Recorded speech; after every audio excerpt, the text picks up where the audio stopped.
Yes. Sorry, guys. Yes, it's time. It's time, bro. What's happening, guys? What is up?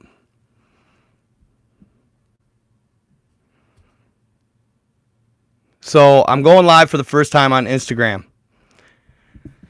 We'll see how it goes. What's happening, you guys? Hell yeah, smash that like button.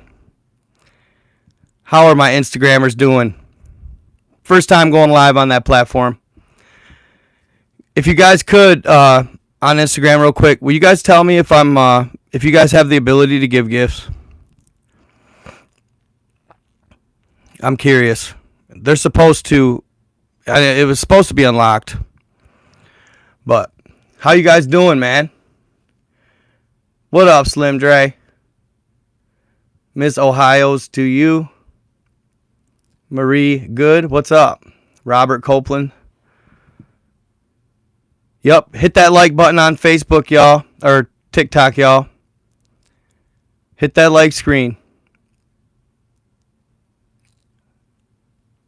17? 21? What's going on, TikTok? That's weird. 101 on Insta. What's up, y'all? How you guys doing over there? Can you guys see the ability to give gifts there on Insta? Michigan in the house, representing. What is up? I know YouTube has the ability. Maybe it's maybe on TikTok it's because of my title. Don't see a gift option? Okay. I'll figure it out next time, apparently. How's the Giant movie coming? Well, they have $80,000 raised already. They said the ideal number would be $450,000. So, and I'd watched it, you guys. I checked out if you guys check me out on, all you Instagrammers, check me out on YouTube. I am now popping on YouTube pretty well. I'm almost to 100,000 subs. So, I posted a video recently on there. A friend of mine hit me up, and he asked me if I could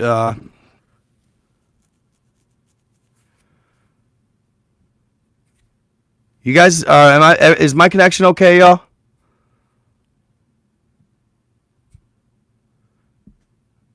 How's everybody doing out there? No, I didn't kick myself. I think my connection's acting a little funny.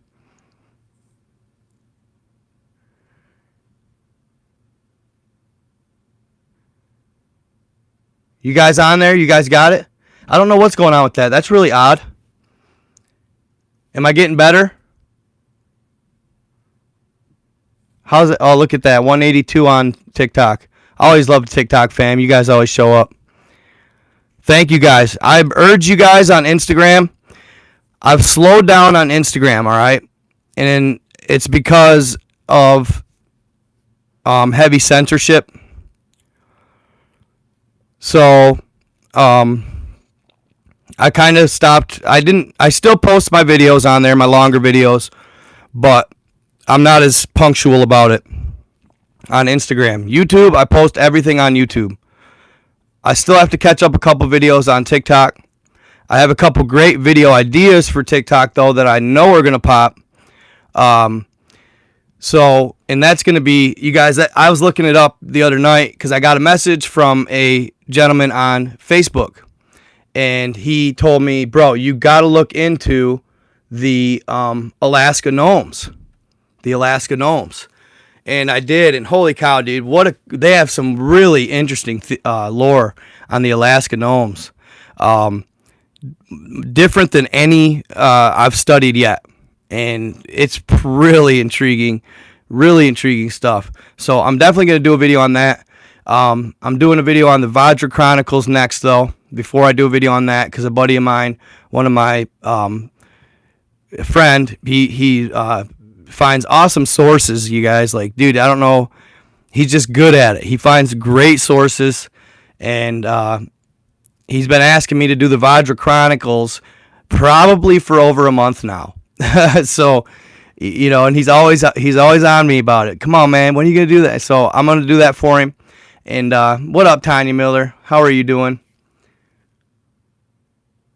The Beast of LBL. What's LBL? Land by the Lakes? I'm not sure. It depends on who you are, Tactical. I did get one dude was commenting. He was getting upset with me on my YouTube. I wasn't as punctual about comments as I should have been, mostly because of the negativity I was getting. So I stopped looking at them for a while. But now it seems as if my comments have kind of gone more towards the positive. So, what up, Monstro? How you doing, brother? Good to see you here. Good to see you here. And bro, on God, Monstro, I'm glad you're here because I was going to talk to you about that. I'm thinking about doing a short 3-minute video for TikTok and YouTube, or TikTok and Facebook more or less, because I noticed Facebook likes 3-minute videos, YouTube 10 to 15. And obviously TikTok 1 to 3 minutes. So I want to do a quick 3-minute video, Monstro, on your birth story, but I wanted your permission first. So I just think that's a really intriguing story, and dude, it'll go. I'm pretty sure it'll go viral. So like I said, it's something personal, and we shared it in lives, but that's a little different than putting it on the line. You know what I'm saying? Hell yeah, that's what's up, brother. Hell yeah. Cool, bro. Cool. I like it. I just got the green light. So you guys are going to want to see that story too. That's a crazy story. Hey, thank you, Tony Van Diesel. I really appreciate you. Yes, I do like your everyday donations, brother. It means a lot to me, for real. It brings my overall up, and YouTube loves it when I go live and I get a lot of donations. So, yeah, YouTube is just the greatest platform. I'm so happy to be a part of it. I'm hoping that when I get that, hey, thank you, love from Philly, got good content, do more Tesla. All right. Somebody put me onto a page on TikTok that does a lot of sharing about Tartaria and the super advanced civilization that apparently once inhabited Earth. And you guys, like, I've seen some pictures of this civilization, and it's absolutely intriguing stuff. They had some definitely hella advanced tech. So I'm definitely excited to look into that a little more, maybe do a story on it as well. So I got content for days, bro. That's what's up. Good stuff, Monstro. I appreciate that, dude. For real. And hey, I'm telling you, bro, once my money gets flowing, I'm gonna send you a little thank you check for all your awesome stories and your grandfather's awesome lore. It's truly priceless stuff, man. I mean, awesome stuff. So, yeah, the 5 giants to ever inhabit Earth come from Monstro. The Duendes come from Monstro, his grandfather. The Spanish people, you know what I mean? Especially the Spanish, because a lot of times I think, their lore doesn't get as much representation, if you will. So I know that I have a lot of followers who are Spanish, and I'm really thankful for that. So we like to get a multitude of cultures following me, man. The more the better.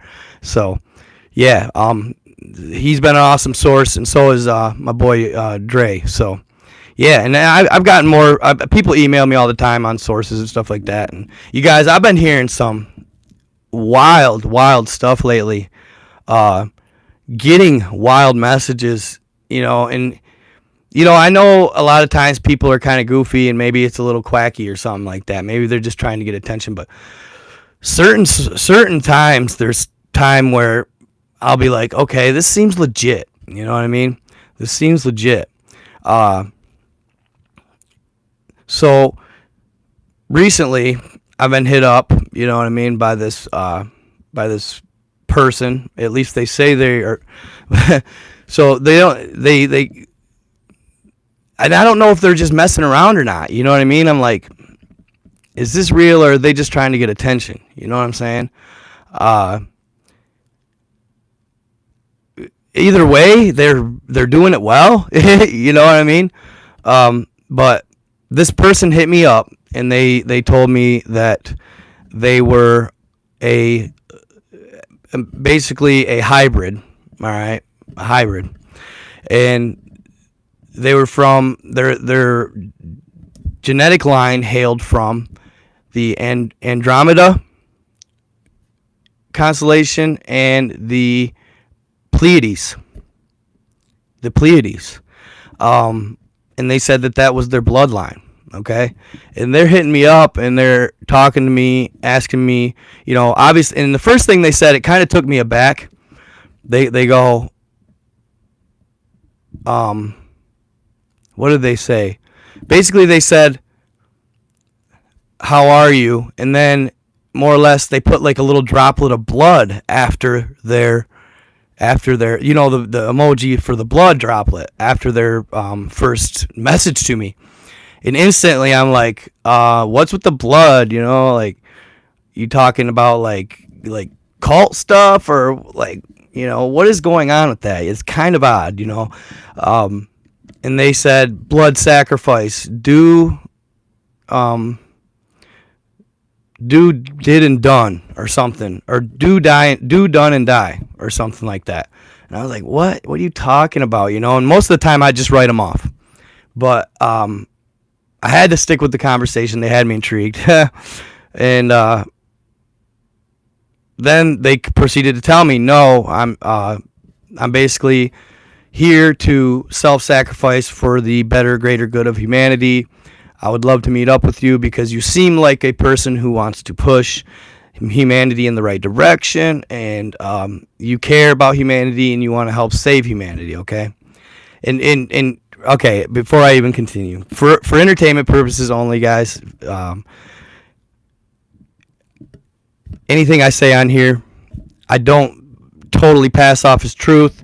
If you believe it, then that's on you. You know what I'm saying?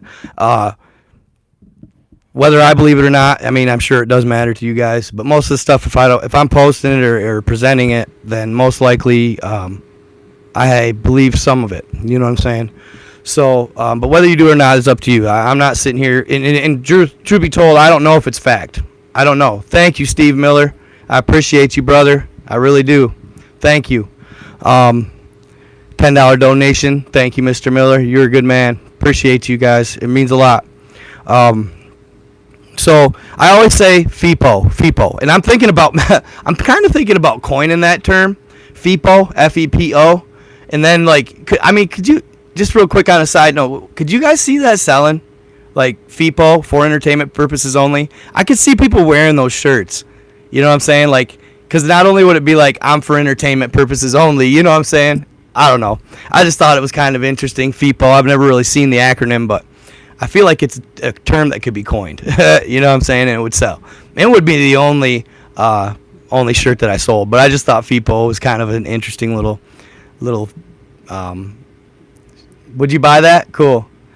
But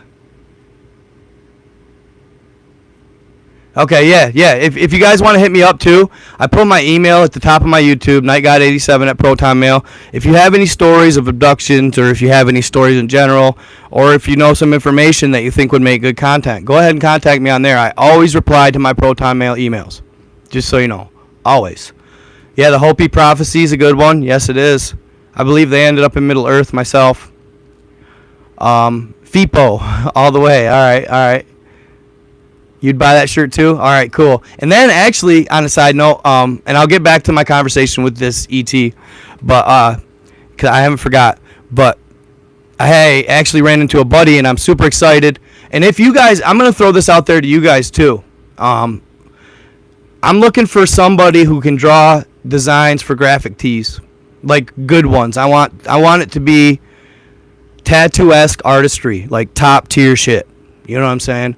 I want to see, and if you guys can draw that, and you can draw well, send me the images. Send me the images on my Proton Mail, NightGod87, 870 I was born, at Proton Mail. It's secure, it's safe, nobody else sees it but me. So I would like to see images of the Kandahar Giant. I'd like a scene drawn out of the Kandahar Giant. I'd like a scene drawn out of Inner Earth.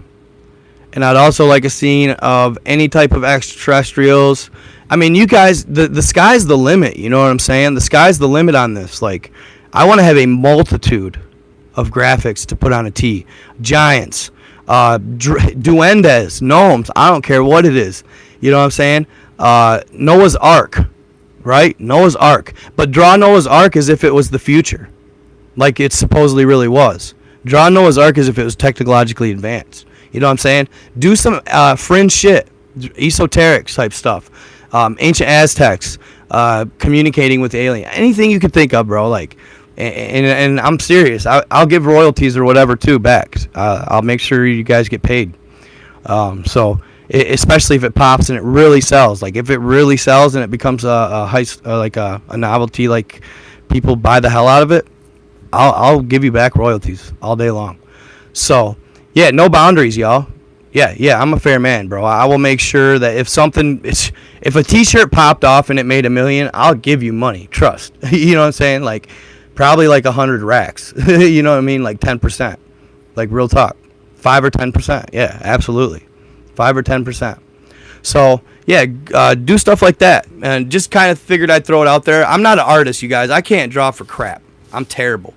But my boy I just ran into up at the gas station, he can draw, and he said he's going to try and he's going to draw a few pictures and stuff. But like I said, I want it to be legit, like good and unique.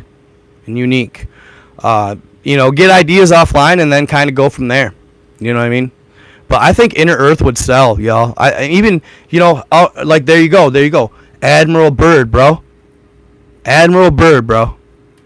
Somebody draw me some Admiral Byrd, Operation High Jump. You know what I'm saying? Like those ideas. There you go. The flood. You know what I mean? Like I said, y'all, the sky is the limit. I will put anything on a tee. You know what I'm saying? As long as it obviously adheres to my content. But yeah, sky's the limit. You know, Admiral Byrd, bro. I love some Admiral Byrd stuff. Operation High Jump. You know what I mean?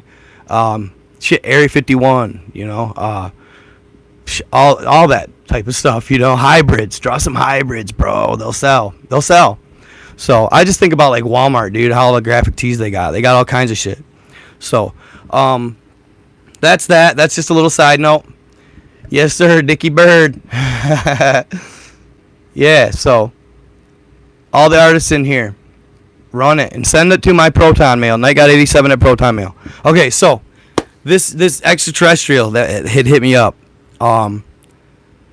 they had told me that I could ask them virtually any question when it comes to what I need to know, what I want to know. So I haven't actually, I've asked them a few questions, but more or less I asked her or him. I think they said it was Jamie. I'm not sure. I think it's a male, but I'm not 100% on that. I asked him if why have the good higher factions stood by and watched humanity be negatively influenced the way we have, and been lied to, you know, about the extraterrestrials quite a bit, and all that stuff. And they said, well, you know, I'm just going to tell you, there's really no they said more or less, there's really not time to point fingers. But she said it was a slight mistake, and you know, right now what matters is getting all of humanity on the same page. Okay, I can run with that. But she did say that here's the deal. We need you guys all we need a large portion of you on the fifth dimension frequency. All right. That's what she said, or he said. I don't know. I felt like it was more of a she, so I'm just going to run with she.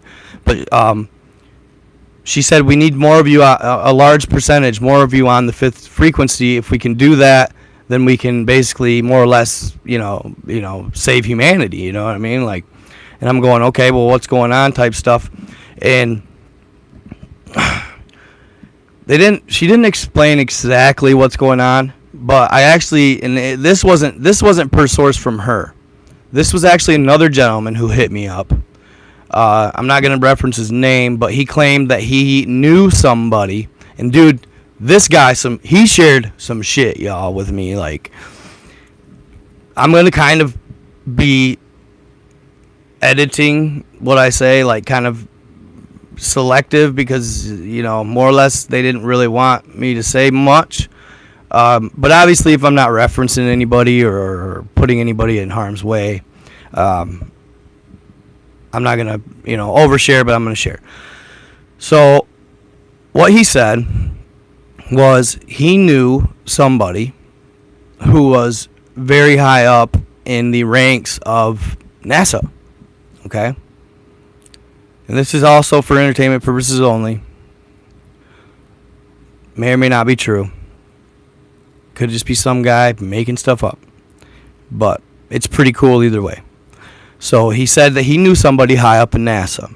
Okay? That he could talk to and ask questions to on a whim regularly, anytime. He said that right now there is a large planet close to ours being prepared. Said prepared for what? Well, it's being prepared for the beings of Earth who are love and light and who are inherently good, for us to inhabit, more or less, because I don't know, I don't know if it, and that's another question I got to ask the ET, because I'm not trying to scare anybody, okay? I'm not trying to scare anybody. I really am not trying to scare anybody, because, people talk. They have been since the beginning of time. People have been making shit up, right? So it may not be true, but he said that there was this faction of aliens that are good, that they like humanity, they love humanity, they want to see the good ones saved. From what? I don't know. But the ET, this guy wasn't an ET that shared the NASA stuff. The ET told me that, and it's key, they said this is key, the ET told me that they are going to show themselves soon. She kept saying we are going to show ourselves soon. And she said how we are received is going to dictate a lot of what takes place after we show ourselves. Meaning, if we attack or if we act like scared little ants and run around in circles and panic and attack, you know what I mean? Basically,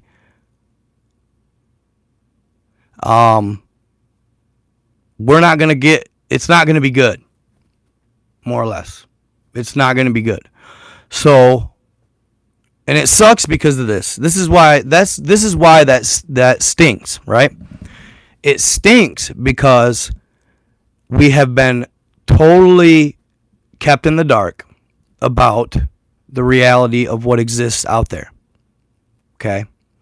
We have been totally kept in the dark of the reality of extraterrestrials on this planet. I'm not going to point any fingers. Y'all know who. It don't matter who kept us in the dark at this point. It doesn't matter. If we would have been properly and fairly disclosed this information, I said this to her. I said this to the hybrid or the ET. I said, well, if we would have been told and disclosed this information rather than hidden from us, like everything that matters, then maybe we wouldn't receive you guys in a shit manner. Maybe we wouldn't receive you guys in a negative way. If we would have been disclosed the proper information at the time, and it doesn't mean everything. I'm talking simply that aliens exist. That's all. That's what I'm talking about. Simply that aliens exist. If we would have been disclosed this information, then maybe when they finally show up and disclose themselves to us, we wouldn't be firing nukes at them or I mean, obviously government officials know, okay? Government officials know. But so I doubt we're going to be firing nukes at them. But even so, like, you wouldn't have the total utter chaos that might ensue if people are so mind blown by this thing, right? And another, and by the entities, they wouldn't be so taken aback. But another thing that I want to talk about on that note is people have, even in church and religion, for example, you know how many people, I had this really good conversation with this lady last night on my Facebook Messenger, and she was a religious, born Christian, and she was religious growing up, and she was having a hard time because she's been watching my content, and she's like, finally, somebody who is sharing this information, sharing this type of stuff without being afraid to share it, without worrying about what others think. Because honestly, there's something to be said about this, you guys. Look at all the people who think like we do. Look at all the people who were afraid because of what they thought was real, or what their thought process on the reality of our world is. Look at the number of people who were on the same page. And it's just simply by my TikTok, my YouTube, and all my other platforms. Facebook, 100,000. You know what I'm saying? Like, obviously, there's been a lot of people who have thought these types of things, believed in these types of things, but were afraid to disclose it. Thank you, Miss Shannon. I appreciate you. It's good to see you here, hon. So there's something to be said about that. The mainstream, the media, and the agenda has taught people to cast out or label them as crazy people who, like, the stuff I talk about. Who told me that today? I think my uncle Charlie did. He said, if you had talked about what you talk about now, back in the day, they'd have thrown you in the loony bin. And I don't take that as a joke. Like, I think they really would have thrown me in the loony bin. You know what I mean? And that's just kind of what they did back then. If you knew something, or if you were a abstract thinker and you put this stuff out here, they throw you in the loony bin, then what do they call it? Lobotomize you?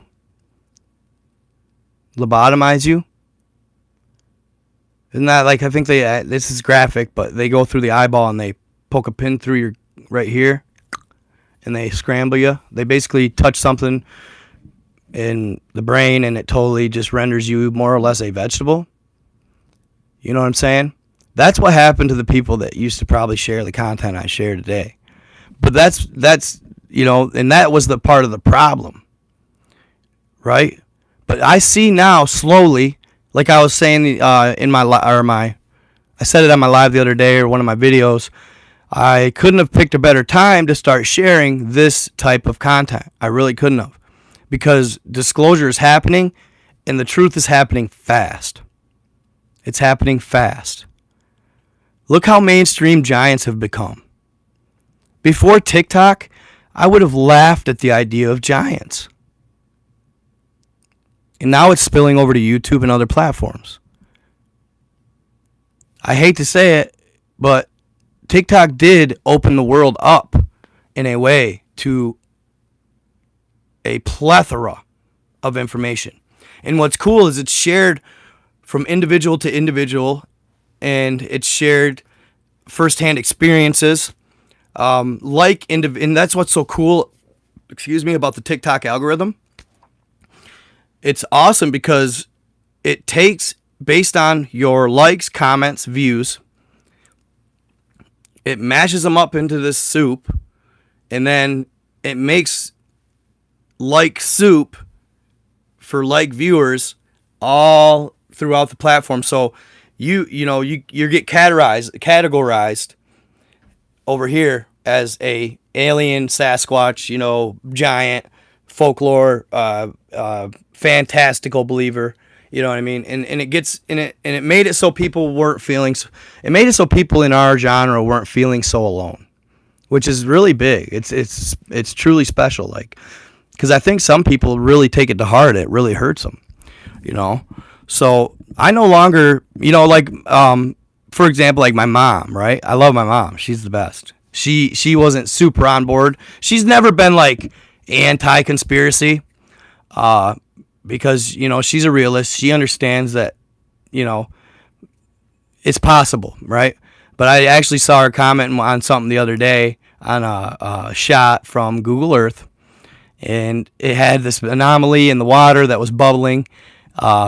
And somebody tried saying, "Oh, that's a boat," and she goes, "That's obviously not a boat." And I was like, "Yeah, get him out." You know, it was pretty cool. But you know, so now I'm even able to talk to her a little bit about this type of stuff, which is really cool, man. And share it with people, whether they like it or not.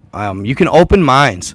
So, somebody said something to me the other day too. I remember when I first started watching your videos, I laughed and scoffed at them. But he's like, slowly I started to look into things and I started to open my eyes, and now I'm a big fan. And it's like, cool. That's what I'm trying to do out here, right? Get us all on the same page. And it don't matter. Like I said, I don't present everything as truth. I guarantee you guys, I got some videos out there that aren't true. I have to. Maybe they are a little off base or a lot off base. It's hard to say. You know what I'm saying?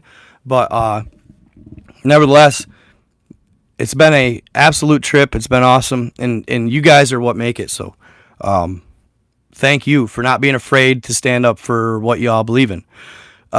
So, like I said, I've been getting messages, odd ones. This gentleman hit me up about NASA and a large planet. Okay, a large planet being just next to our planet, made by extraterrestrials as a planet for us to inhabit, maybe while something runs its course on Earth. I don't know 100%.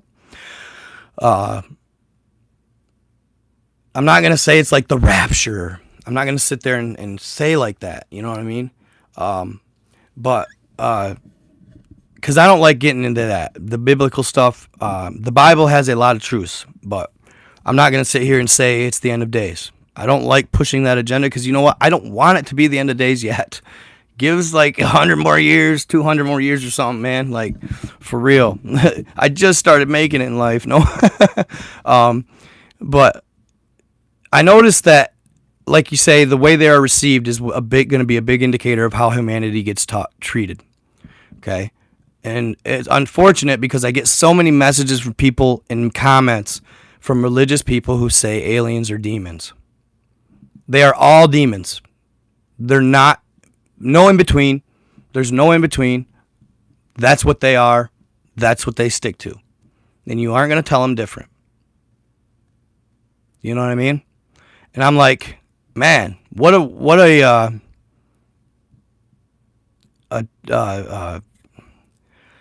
or less tainted thought, more or less contaminated thought process on the extraterrestrials.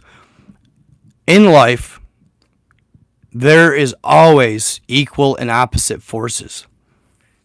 In life, you have yin and yang, as above, so below. You know what I'm saying? Thank you so much for the gift there. I appreciate you. So, if there's evil aliens, then there has to be good ones, okay? One lady, I had a good conversation with her yesterday. She goes, well, if there's an inner earth, the Bible says that all that is below is a fiery inferno. So they're evil. They're in hell. No. If there's underground, sure. Hell of a chance that there is an evil faction underground as well. Hell of a chance that some of the underworld is a fiery inferno. Okay? But yin and freaking yang, y'all. No way it's just fiery inferno. There is a good faction down there as well. Then I said this. I sent her a link to my video on Admiral Richard Byrd. I said, watch this video. And I said that, and I'll be honest with you guys right now. Admiral Richard Byrd's videos have been some of the most held back that I've posted. And I see it firsthand. Admiral Richard Byrd videos have been some of the, probably not some, the most held back information I've posted. Meaning suppressed, meaning not shared, meaning not opened up to viral status. They have a way of doing that. They can just click on a video and they can go, we'll just kind of withhold that one a little bit. What they do is they make it so it doesn't go to the public. It only goes to your subs or your followers. That's how that works. I'm almost sure of it. They can let you go to the For You page or they don't have to. And if they don't, then it's just your subs or your followers that are watching. So your numbers take a massive hit. Right? I've kind of noticed that. See Derek Pryor, that's where you're wrong, my guy. But I've kind of tended to notice that, like right now, I haven't had any of my longer videos on YouTube go viral yet. And that just could be a thing. I'm not saying that they're holding them back at all, but that could just be a thing. Because I'm so new. I mean, dude, you guys, I've had my YouTube for a while, but I just started it. So, like, I just started getting somewhere. So, I mean, I probably got 100,000 followers or subs in a month. Close to it. Hasn't been much more once I started going viral on the shorts feature. But anyway, Admiral Richard Byrd stuff has been more held back than anything I've ever posted. And then, especially the one where I read the Lost Diaries verbatim. You know what I mean? Especially the one where I read the Lost Diaries verbatim. Okay? So, it doesn't take a rocket scientist to figure out why. You know what I mean? Like, it doesn't take a rocket scientist to figure out why. All right? So I told her that, and I told her to watch them and then tell me Middle Earth's not real. Or Inner Earth's not real.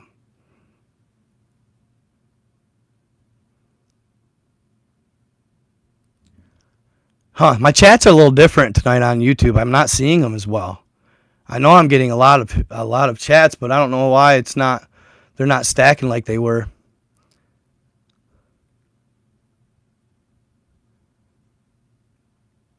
So, hey, Trippy Viking Cultivation. What is up, bro? What is up, my guy? Dude, I used to follow, because, you know, I have my own endeavor going on with that. You know what I mean? So, yeah, dude, I watch your Facebook page, dude. I checked it all the time, guy. Good to see you out. Good to see you, bro. Cool. Must have saw me on Facebook. That's what's up. Stay trippy. I love it, dog. I love it. You got a good outfit going there. I dig it, bro. But, yeah, so, yeah, of course I'm being monitored, I'm sure. You know what I mean? I watched, so you guys know Upchurch. Upchurch, right? He was on a video saying how Instagram banned him because he made the list of top 100 people or creators or people to be monitoring in America, right? Yeah, heck yeah. You're welcome, sir. You're welcome. I love it. Yeah, you guys give out good prizes, dude. And it seems to be popping pretty good. I haven't checked your guys' status in a while there on Trippy Viking Cultivation. But if you guys are into the Mota, check her out. It's good stuff. Check that page out. Maybe check him out, but, you know, check it out. It's good stuff. Informative, all that. We got your back. And they're a good community. That's one thing I've noticed about all of those types of communities on Facebook, dude. There is never any hate. There is never any hate on those. It's amazing. They are all positivity.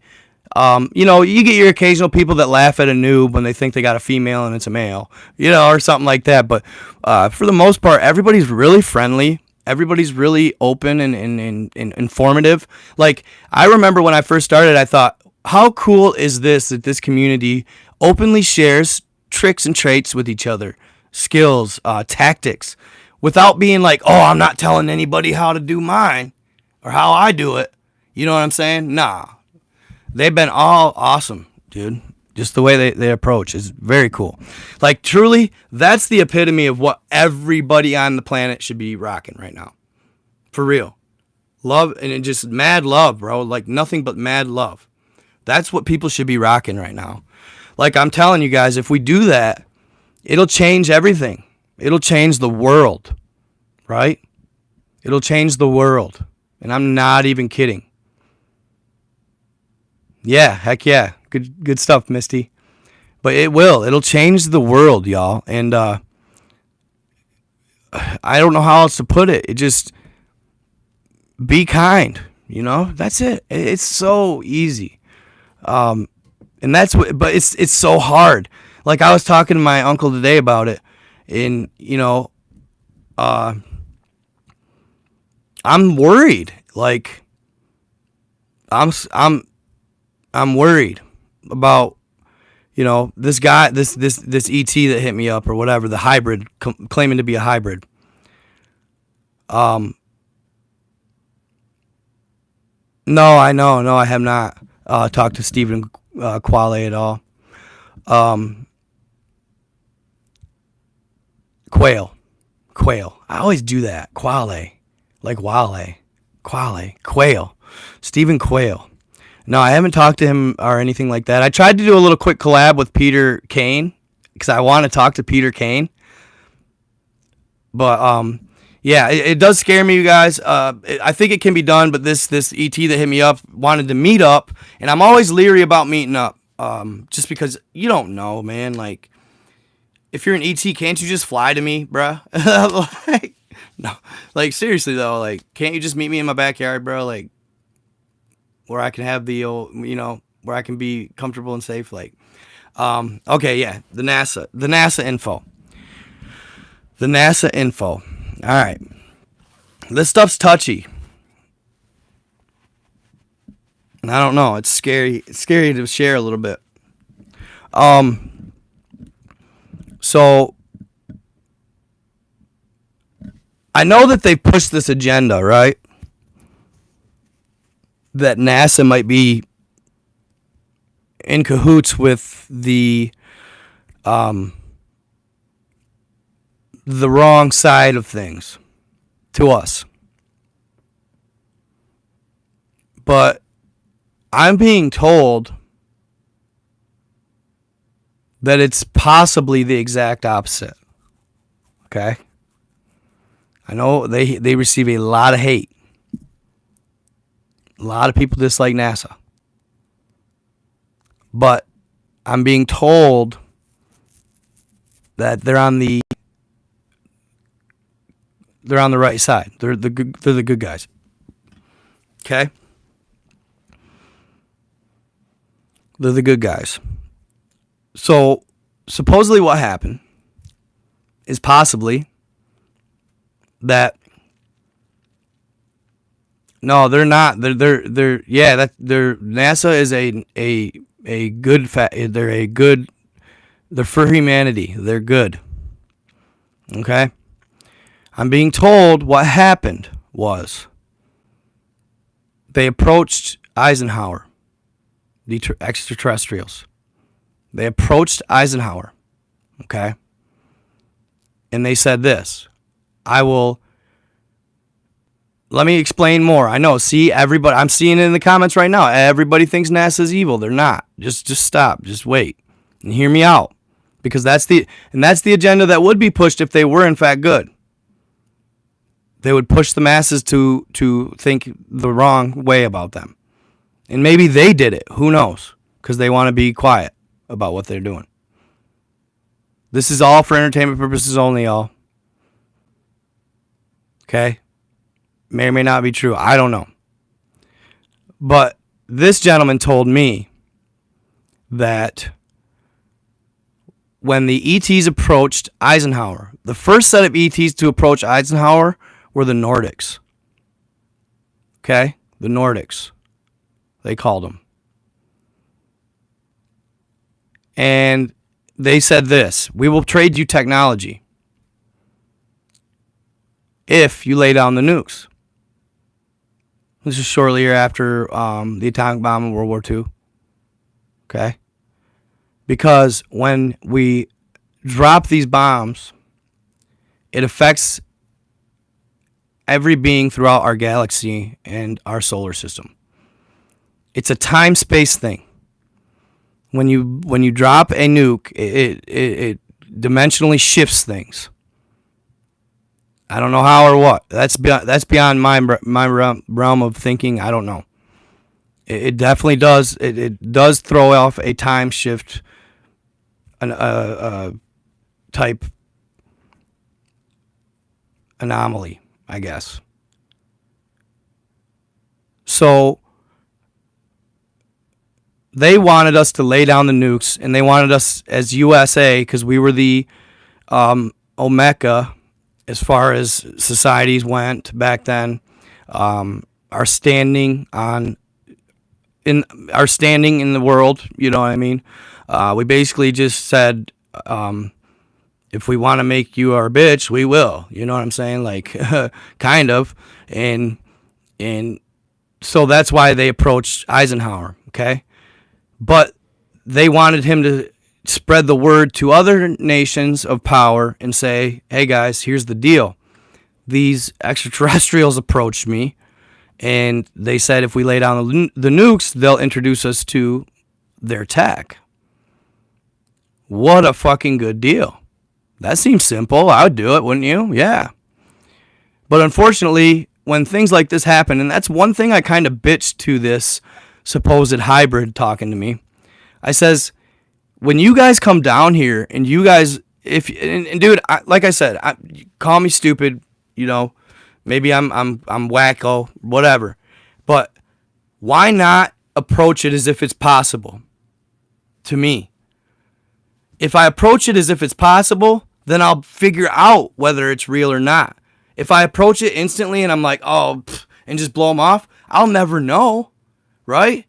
It's easy to say, oh, they're just full of shit. There's some follower who wants clout. Of course, sure, I think that. Absolutely, that crosses my mind. But if you don't continue the conversation, at least continue it, you'll never find out for sure. What if they were a freaking ET? You know what I mean? What if they were real? So, yeah, I approach it as if it's real. So I said this to them. When you come down here and you talk to these leaders, these political leaders and these government factions, these government entities, you're not getting the opinion of the whole. You're not getting the opinion of the masses. You're asking a finite group of individuals who don't necessarily have the interests of the whole at heart. They're supposed to, but yeah, we're supposed to do a lot of things. You know what I'm saying? Like, how could you not lay down the nukes? At that point, what? So you're thinking like this. Okay, I lay down the nukes, then what? Other countries don't. They hide them and they attack. Well, I promise you, if that happens, the alien tech you were about to receive would be much more advanced than those nukes, and you'd be able to shut them down midair. Because guess what? Aliens have done that. Supposedly there was a nuke that was actually shot off during the Cold War that was shut down midair by an alien faction. Okay? I have video of it. Go check out my shorts. I have video of it. This was during... Now, this wasn't the Cold War, necessarily. But this was during... Supposedly, it was during the Kennedy admin. And Kennedy was supposedly a hybrid, by the way. This was supposedly during the Kennedy admin. You can see the nuke flying in the air. And this film came off from a fighter pilot's... from a jet. From a U.S. Navy fighter pilot. Okay? He confirmed this film. As the rocket's going up, you can literally see a saucer fly up to it, literally toy with it. Like, this thing is going Mach, bro. This thing is going way faster than the speed of sound and shit. Like, this thing is going probably 3,000 miles an hour. I'm not sure. Probably something around there. And this saucer just flies up next to it, goes around it, just like it's backyard play here. This is nothing. They scan it, and then, it looks like they scan it, but I'm thinking they use some type of beam technology to get in there and more or less disengage it. Sorry, I think I'm hearing something at my door.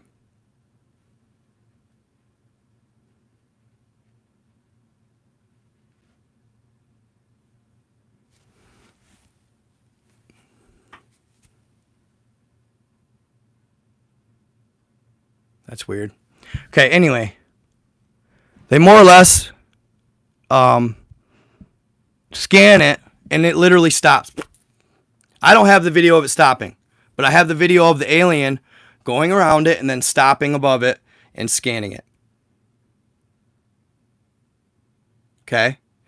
And then it supposedly shuts down in midair. All right? So that's the type of tech we sacrifice by not shutting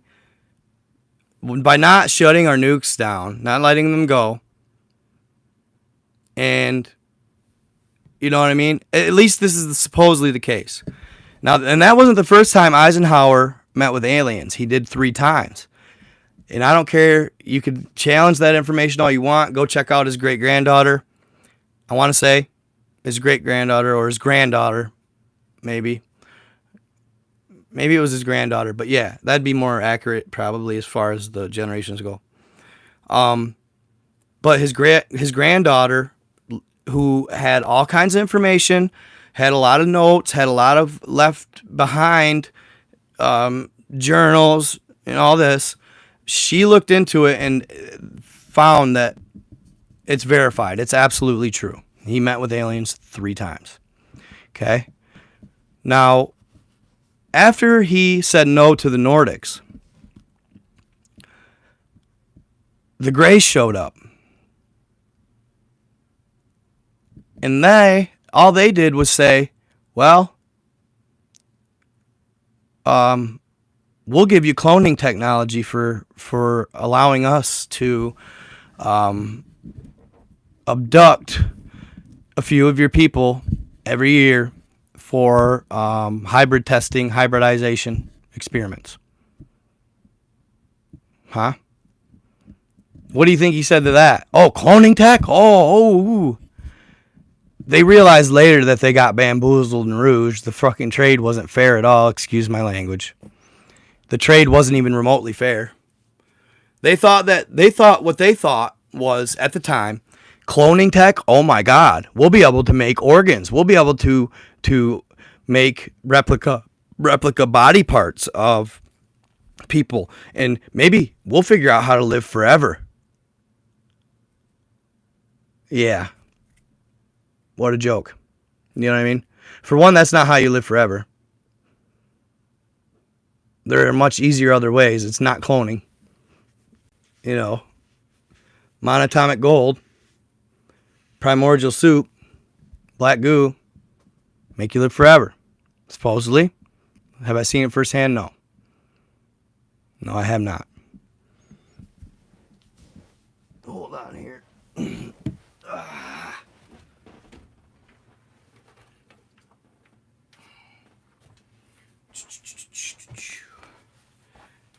Getting too hot for that. All right. Here, hold on too. I want to just check outside the door real quick. Make sure my dog ain't out there.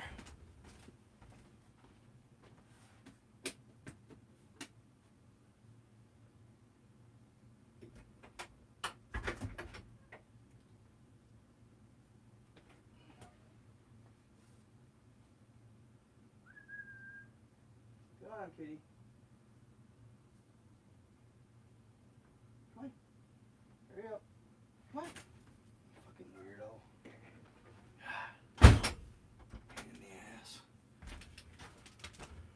Okay. No. It was probably the cat, but she just ran off again. I was like, why don't you come in? Like, what the hell?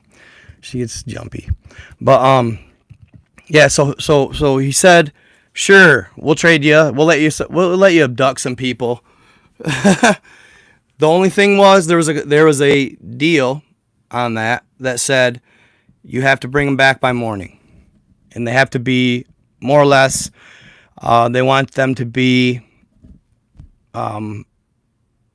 treated as if they wanted them to be treated right, the abductees, and they wanted them to not know, more or less blackout type thing, like where they don't remember, kind of like the in MIB, the ping, and then you don't remember nothing. So that was the deal, and then that's when abduction started taking place. I'm not sure if it was the. I've heard actually that it was the Zetas that he made this deal with, the Zeta Reticuli aliens. Could have been the Maters. I'm not really 100% sure on that, but yeah. And also, this was another piece of the puzzle or part of the deal. They told Eisenhower where to start making an underground or an underwater, Area 51. An underwater Area 51. Hey, I'm liking those YouTube numbers, my peoples. I love that. I love it. Thank you guys. You guys are awesome. So, why did they tell Eisenhower to make the underwater Area 51? It's over in the Bahamas. You can look it up.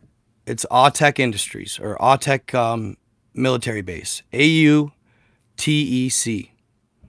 It's Underwater Tactical Equipment Center or tactical something like that, something along those lines. Somebody in my comments help me out with that. I can't look it up right now. America Underwater Tactical, I don't know, but basically they're making USOs, underwater submergible or unidentified submergible objects, but they're making USOs. And this is more or less confirmed. I had a gentleman, and I still need to get him on a podcast or a live. He doesn't want to be disclosed as who he is because he had to sign disclaimers and all kinds of agreements as far as that goes, non-disclosure agreements. So he wanted his voice. He went as far as to say, I don't even want my voice on there. I need my voice masked as well. But he was on a Navy sub, a fast attack nuclear sub destroyer type sub. The best, basically the creme de la creme, the best of the best. They're the top level nuclear subs right now. And he said that he made many a trip to Autech industry or Autech military base. And he said, more or less that, the stuff going on there is super technologically advanced. So why did they tell them to build Autech where they did? Well, rumor has it. Now, this is a rumor. It's always for entertainment purposes only. I got to keep them numbers up. So, I gotta just pull stuff out of. I write my own stuff. I make it all up. No, I'm just kidding. I'm not that good. I'm not that good. My imagination isn't that crazy. No, so they told him to do it there. They told him to build this base there because he would be able to harvest the energy from some of Atlantis's ruins. Some of Atlantis's ruins. All right. Great-granddaughter. Thank you, Trippy Viking. Thank you, brother. Eisenhower's great-granddaughter. So I did say great. I wasn't 100% sure if it was great or grain, but yes. Great-granddaughter. Thank you, bro. So they built the Autech military base in the Bahamas. And what else is by there? And it's right off. Now, Autech isn't quite in this area, but what is right off the Bahamas? Well, you got the Bermuda Triangle. Okay? After I had heard this, my first thought was, well, there you go. That's why the Bermuda Triangle is the Bermuda Triangle, because it has ruins from Atlantis in it. Okay? You're talking. So, okay. Thank you, Misty. Atlantic Undersea Test and Evaluation Center. That's awesome. Thank you, hon. I really appreciate you for that. And did you have a hard time finding that? Was it a little tricky? Because I know that when I went to look up Autech, it was kind of vague. It was hard to see. Yeah, exactly. That's all you could do. Watch. Yeah. So if you want to verify what I'm saying about Eisenhower, watch his great granddaughter online. She's online. And she actually did a show on history once too. History Channel. That's who she's rubbing elbows with. You know what I'm saying? Those top tier, the top tier theorists in the game. You know what I mean? So your Billy Carson's, stuff like that. So, and actually, I have heard, and I like Billy Carson, but I've heard, and it's always like, it seems like any celebrities, there's rumors of them being part of the occult or whatever, the agenda. I don't know, but I doubt it. He seems pretty legit, but yeah. So she's rubbing elbows with these type of people and confirming that Eisenhower met with aliens. Okay, so ETs exist. All right, how we receive them is going to be a big indicator as to how they react. All right, now I imagine it's not like the population has access to any type of super advanced weaponry. I mean, basically we get ARs and that's about it. All right. So it's not like the masses are going to react in a super negative way. It's more or less on how our government reacts to them. All right. But on the NASA stuff as well, I'll go back to the NASA stuff. So apparently, after these ETs got turned down, the good faction, by the way, got turned down by Eisenhower. After this, who did they approach? NASA. All right. Because of their standing as far as space travel, all of it. All right. They approached NASA, and apparently they said, we want to help the cause. We want to help the cause. So at that point on, NASA is actually a part of the Allied system. In theory, or supposedly, a part of the Allied system. Meaning they are out for humanity. They want to work. What's happening, Caesar? Good to see you, brother. They want to work with the good alien factions. And they want to help humanity.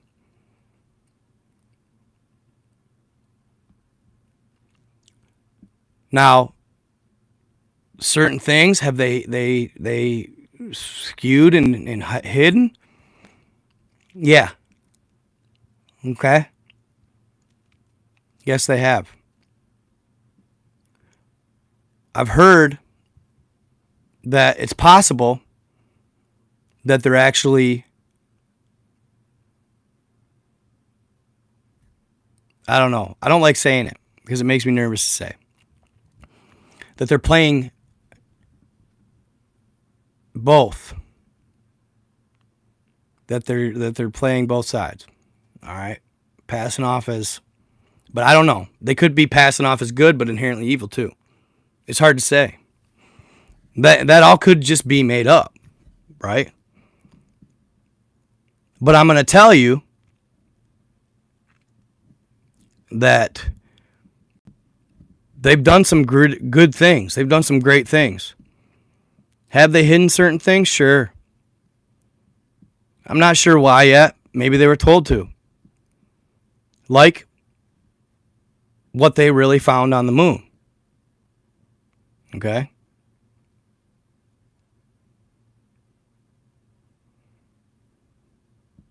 There you go. If the game is rigged, change the game.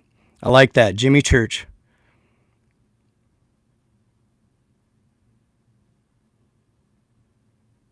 Pretty good. And that's changing the game, right? So, and they do have infiltrators. So, one of the things that I was like, well, what do you mean, dude? I've heard that NASA more or less will willingly and openly like more or less willingly and openly like knock people off who are sharing information. I guess they're knocking the people off that they find are double agents, infiltrators, who are actually working for the opposing force. And they have them often.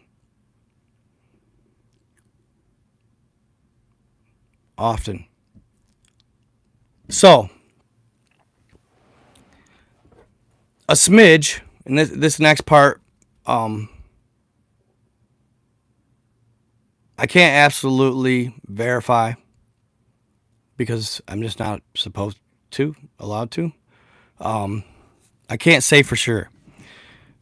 But I noticed that more of it's getting shared. So I'm actually a little more willing to talk about it now. I've noticed that it's getting willingly shared and more or less leaked lately. And like I said, it's the age of disclosure right now. So I'm going to talk about it. I'm not 100% sure if, like I say, none of this is 100% verifiable. Nothing is. Nothing. Okay? So, anyway, supposedly, and I saw some absolutely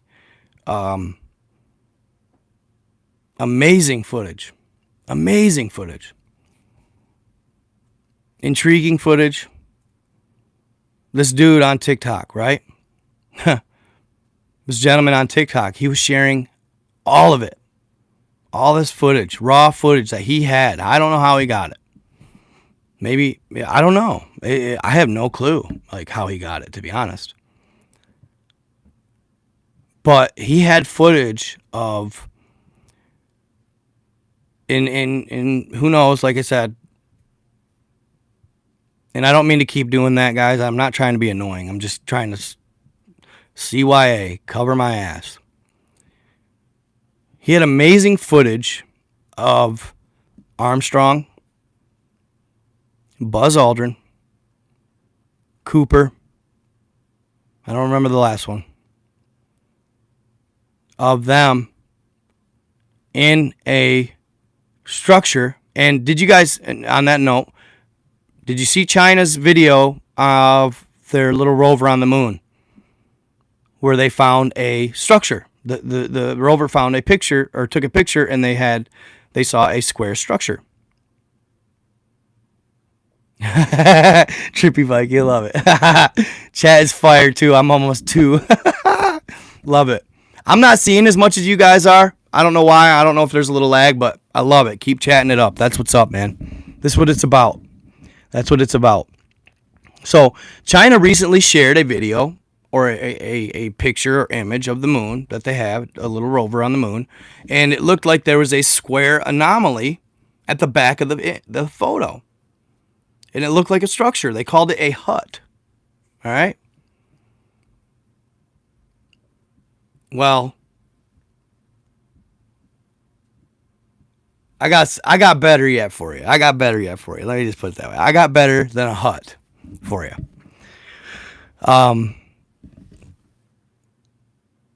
The footage I saw, Buzz Aldrin, Neil Armstrong. I think Cooper may have been the one behind the camera. But they were on the moon, and it was the first trip. It was the first trip when they found nothing. All right? When they found nothing. It's said that if you watch the initial footage, of the first moon travelers, Armstrong, Buzz Aldrin, and all that, the first guys to land on the moon, if you watch footage of them getting off from the plane, I imagine it was a plane, when they got picked up in the ocean or whatever, Then they probably had to fly back to the NASA base. If you look at their faces, there's not a look of elation. There's not a look of success. There's not a look of, I just landed on the moon and I'm forever going to go down in history as a hero. And I will always be a celebrity-like individual for the rest of my life. And I probably will get, there's not a look of happy at all. Watch it. You'll be like, those guys look like they just came back from a funeral. Why? Well, because they were told that they could not share what they found with humanity. They wanted to. They were eager to. They were excited to. They were told they could not share what they found with humanity. And if they did, well, they didn't, because they didn't want to end up disappearing. Okay? Imagine that. Imagine finding this stuff on the moon, finding evidence of ancient, super advanced civilizations on the moon. Much more advanced than us at that point. Still much more advanced than us today. And the elation that you'd feel in your heart and your soul and your gut, the first thought you would be is, oh my God, wait till I come back to them. Wait till I go back to home. Wait till they hear it. Wait till they hear it. Until your lead official chimes over the mic and says, and truth be told, I don't think they told them that they weren't allowed to share it until they got back. I don't think they told them at the moment on the moon.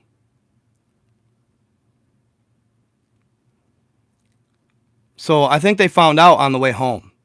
Hey guys, by the way, this is top secret information. If you share it, it'll end you. It'll end your career. Probably you can't even, you're talking they couldn't even probably share it with their wives at home. You know what I'm saying?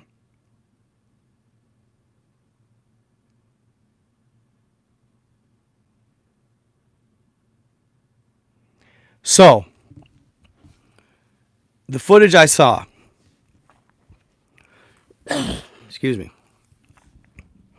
they were in a building that seemed like an airport. It was set up very much like,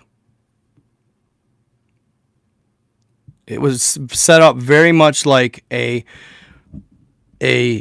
administrative type airport building was. It had offices. It was all a cement structure, built elaborately. They said the walls and everything were smooth to the touch. Whoever or whatever built it had very advanced tech. And it was slightly in ruins. All right, of course. But mostly intact. All right? Mostly intact. So they were filming all this, filming the structure, in just absolute awe at what they had found. And it was massive. They said it was, I want to say they said it was like a mile or so long. So they discover this, and then they discover other type structures. Basically, more or less, found proof that advanced civilizations had once established themselves on the moon. All right. Now they kept going back, and then they retired. But then the 1980s, it was actually the year 1980. A USA and Russian team of astronauts combined forces and went to the moon. Okay? Now, what they found on the moon was much more intriguing than just some buildings. Okay? And this is all, for entertainment purposes only. So they would stumble upon, or actually, I'm gonna just put it out there. They had already seen it. They had already seen the anomaly via, I don't know, possibly satellite. I'm not 100% sure, or like a little rover of sorts. But so the U.S. and Russia combined a team, and they went to the moon with this mission and this in mind, this strategy or this goal in mind. They had found a UFO, a ship. They had found a ship. All right. That looked like it had been more or less shot down. There was a big hole in it. But it didn't look like the hole was from an explosion. It looked like it was from a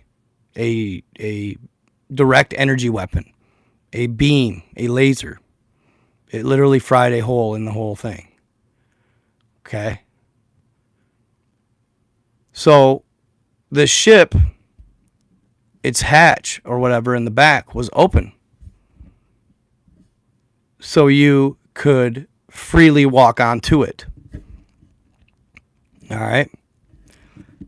And when they got on the ship, it was set up very unique. What did they say? They said it was almost, they had the quarters in the bottom, the quarters where they lived in the bottom. The middle section had a circular-like anomaly that somehow transferred electricity. And then it had like conductors of some sort running all the way around it. If you look online, you can find similar things, similar motors or electric motors, if you will. But basically, they used electromagnetic forces to fly this thing. And they figure they reach speeds, and obviously they could even travel possibly dimensionally. Okay. Well, on the top tier is where they ended up finding the captain. And then she had, I want to say, two co-captains to help her fly the ship. All right. Her. Did you hear that? Her. The captain was a female. And due to it being so cold in space and on the moon, her body was preserved very well. Her body was very well preserved. Along with the co-captains, they were not so well preserved, but they were slightly preserved. But the most preserved was the captains. In the vicinity, they also found parchment paper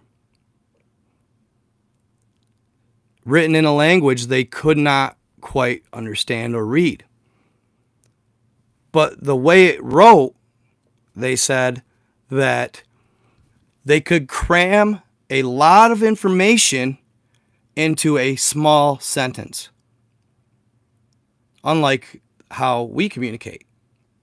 We kind of have long, drawn out communication. Their communication was like ergonomic. So it was quick. It was a lot that they could get out with just minimal talking. It was efficient. So they figured this being was hyper intelligent, and that she actually was an inhabitant of Earth, possibly a hybrid, but not quite sure. She looked oriental in nature, She was actually very. I mean, she was actually in an alive self. You know, if you had met her in person, she was beautiful. Long black hair, big lips, big luscious lips. You know what I'm saying? Like, she had the structure. She reminded me of Angelina Jolie, except a little more Oriental looking.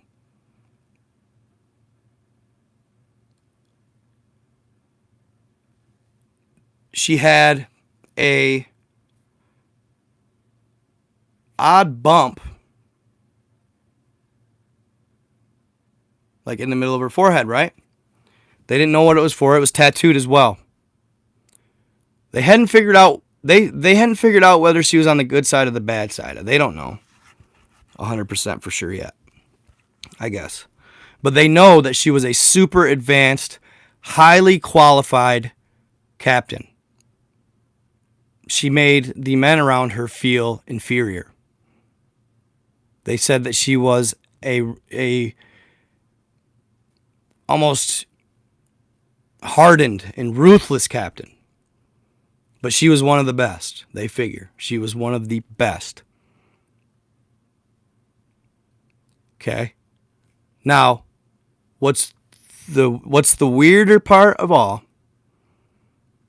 is she had like, it's like shit you see in the movies. Like you say, whether it's real or not, who knows? Cool story. She had these weird mechanisms on her face, all right? 2 of them going down to her lips, like this. Then they went from her lips to her eyes. Her eyes were closed. She had the anomaly. She had 2, like, anomalies over her eyes. Then those 2 anomalies tied into here.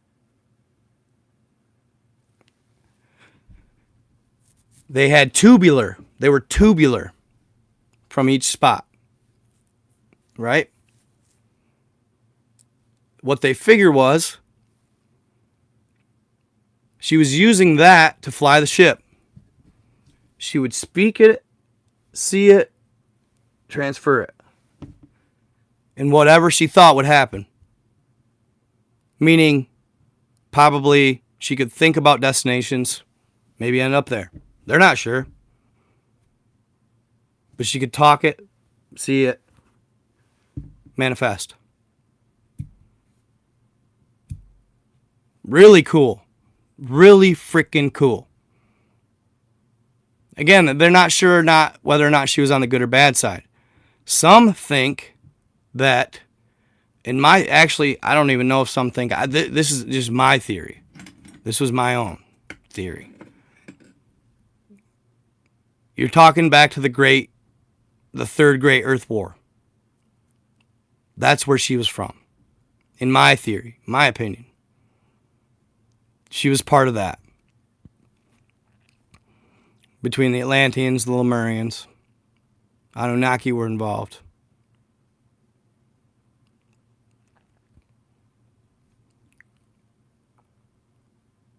It was for possibly partly the enslavement of us,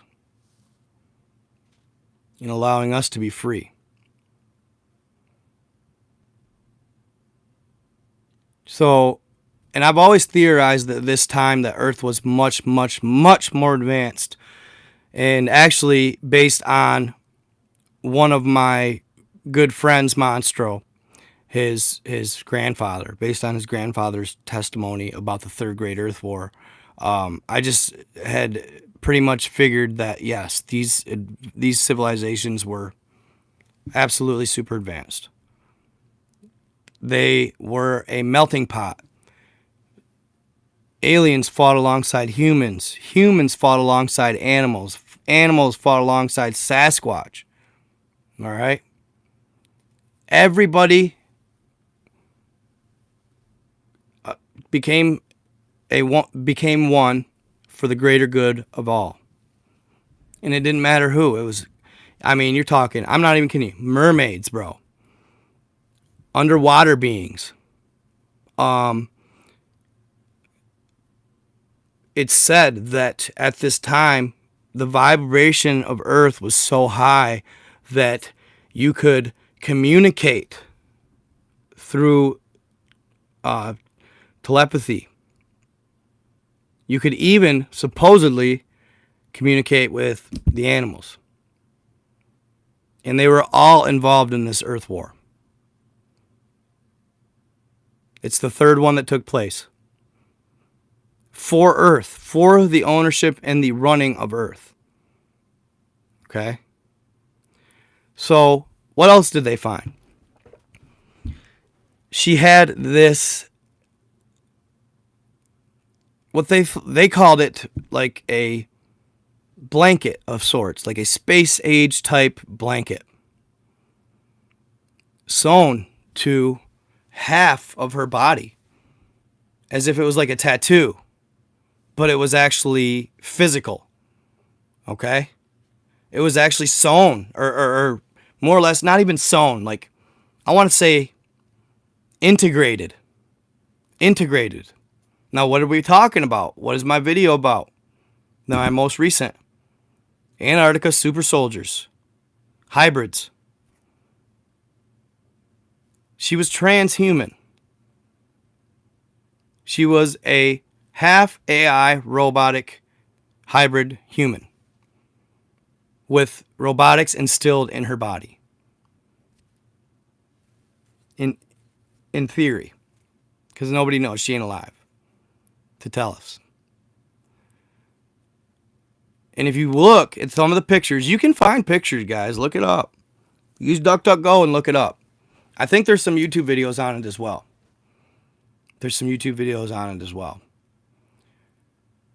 They figure that this integration allowed her to have super strength. She was super fast, highly intelligent.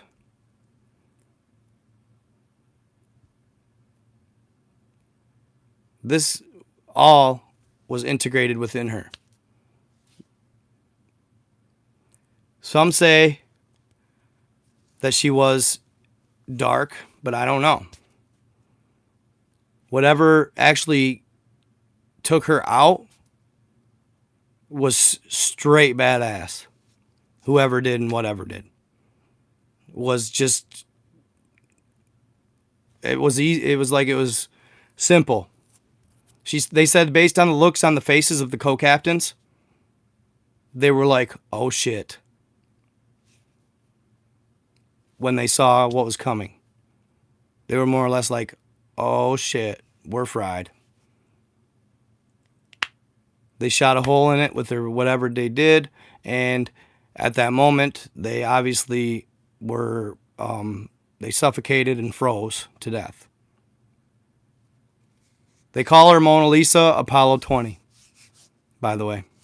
Thank you, commenter. So, that was one thing they found.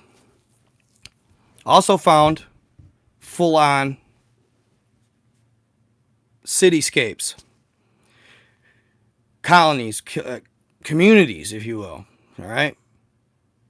Now, this is hard to fathom. And I saw it in a video. This is hard to fathom. But they said that they found a building on the moon 15 miles tall. I don't know how you can fathom that, but you can. It's really tall. 15 miles tall, okay? They also stated in one portion, the moon was rampant with gold. Gold everywhere. They described this area as having a mountain that they could tell was made of pure gold. Like I said, this is lore. It's like the movies, man. Even if it's not true, it's cool to think about. A mountain of pure gold. Now, where would that come from? I don't know. Well, didn't the alien faction known as the Anunnaki come here because they needed gold to replenish their atmosphere? So most likely they had an outpost, a place on the moon where they were processing gold. Why did they like gold? Because it was the only element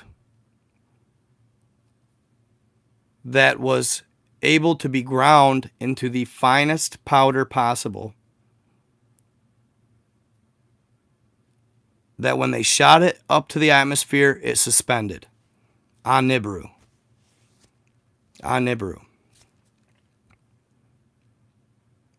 That's why they wanted gold.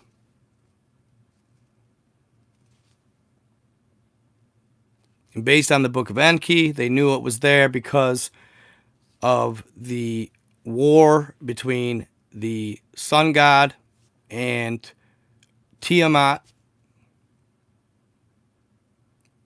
And when Tiamat was taken out,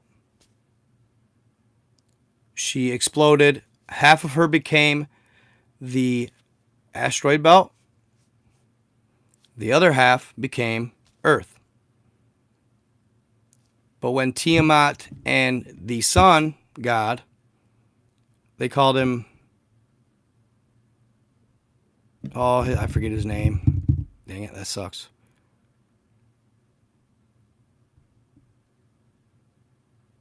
Oh, I don't know. I can't remember his name. It was like, I don't know. It's like, it's something like Anu, but it wasn't quite Anu. I keep on saying Anu, but it wasn't quite Anu.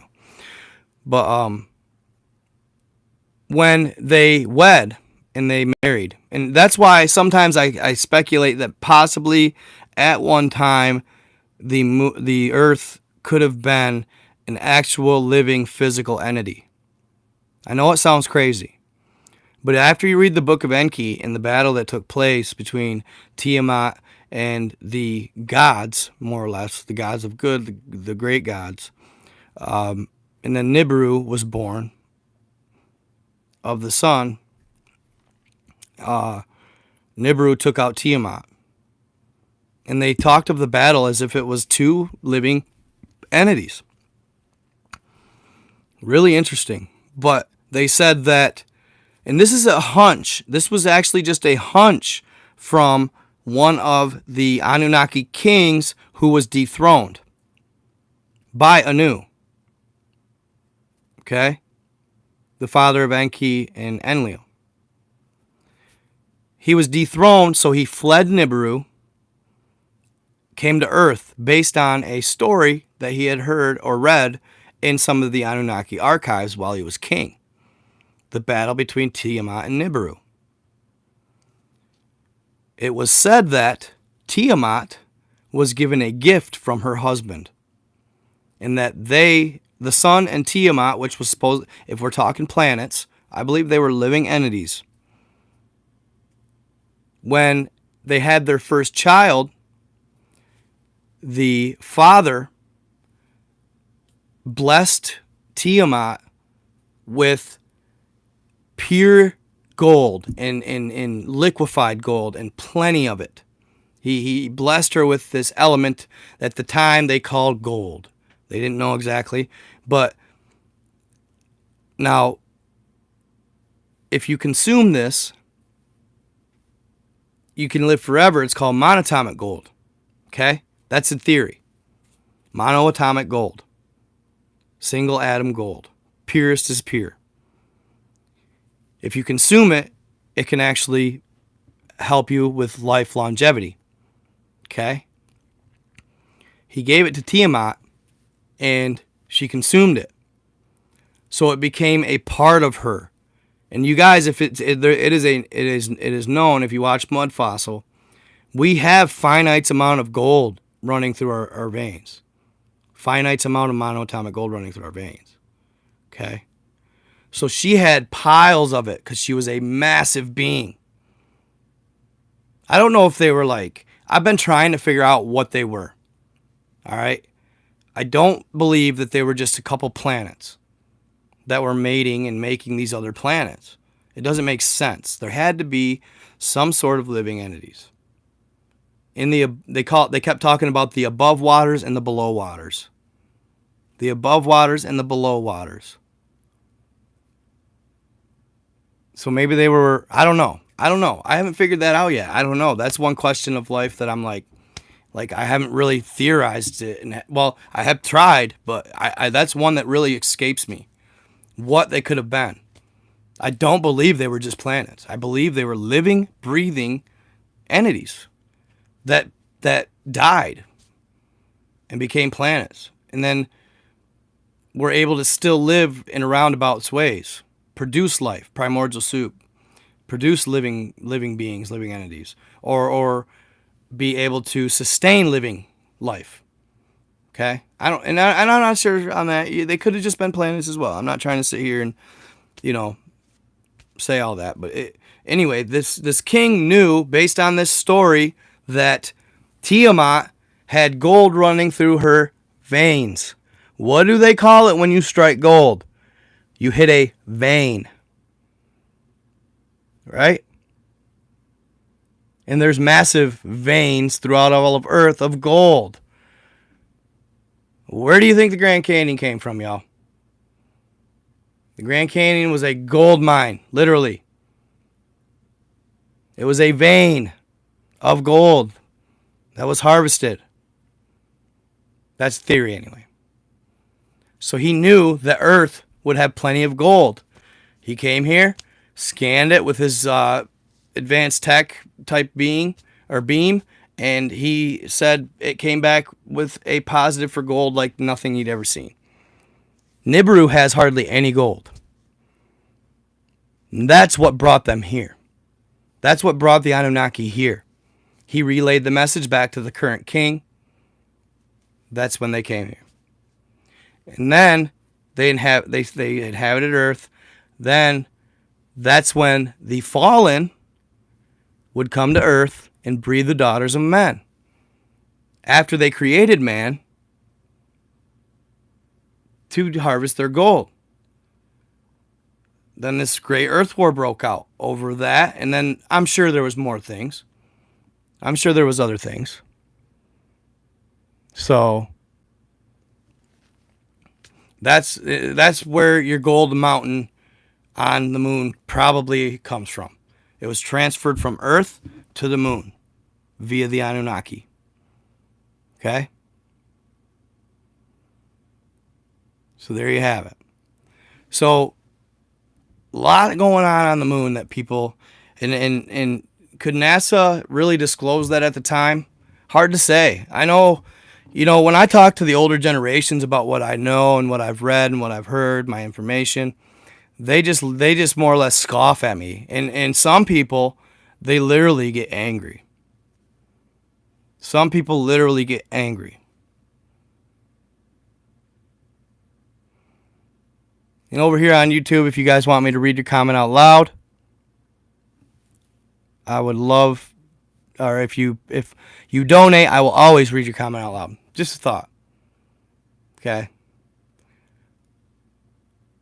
One of these days, I'm going to do a live over here where only the members can talk. Or only the members can comment. Or members only live where it's open comments, open talk, communicating on the full. Okay, now, Antarctica's super soldier bases. Okay. If you guys watch my video, I do a quick recap in the beginning. All right. But I did a part 1 and a part 2. Apparently, and somebody had already, of course, somebody challenged me on the information. Why would they have, you have some of the smartest scientists in the world, and so why would they have this woman come down and, not that they were saying anything about her being a woman. I wasn't trying to make it sound like that. Sorry, I wasn't trying to portray such things. But why would they have this female come down there just to fix their computers? It doesn't make any sense. You have some of the smartest lab scientists in the world. Why would they have her and then show her the whole facility? I mean, at the end of the day, why not? She's obviously high clearance, high level security clearance. And just because they know biology doesn't mean they know computer programming. And I imagine it's pretty elaborate computer programming.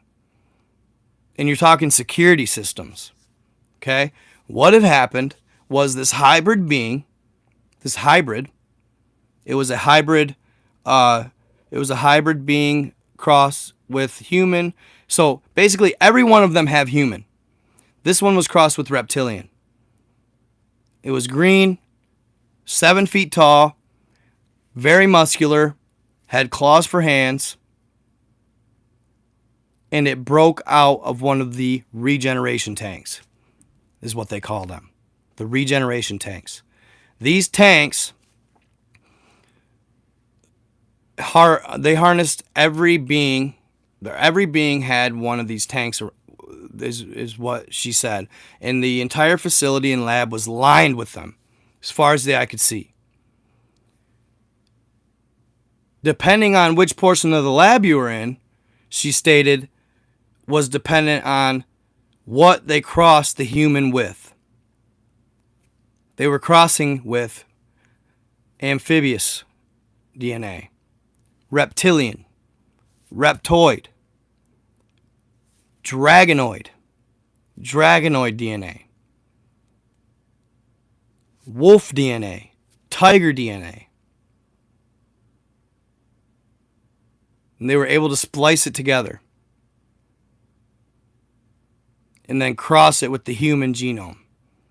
They could even do hybrid reptilian crossed with wolf, crossed with like amphibian, crossed with gargoyle. The one that intrigued me was gargoyle, bro. Like, what? Where did you find some gargoyle DNA? Wild. And it's wild too because this lady, who I'm pretty sure, like, want to say she was from Jamaica. She sent me images one time, and she's like, "Do you see it?" And I was like, "Well, kinda. I don't know what you're looking at. I have a vision for this shit. I can see all this type of shit. It takes an extra, I don't know. It takes practice to see anomalies in pictures where it's not crystal clear. I know I see it all the time on Google Earth. I can see anomalies and pick them up much quicker than most. If you're a Google Earther, you know what I mean. And it's not pareidolia. I know that's a phenomena. It's not pareidolia. I'm sorry, but pareidolia was made up. It's true, yes, you see faces in a lot of things. But pareidolia was coined to discredit people from looking into things like seeing faces all over the surface of the earth on Google Earth. They're not just fake. You know what I mean? They're freaking real. They're there. Okay? Check it out for yourself. All you have to do when you go on these sites and you go on Google Earth, all you have to do, literally, is look for abstract or patterns that do not look random. That's that simple. Look for patterns that catch your eye, that aren't just random, structured, grid-like lines that are straight, parallel, grid-like, odd angles, square.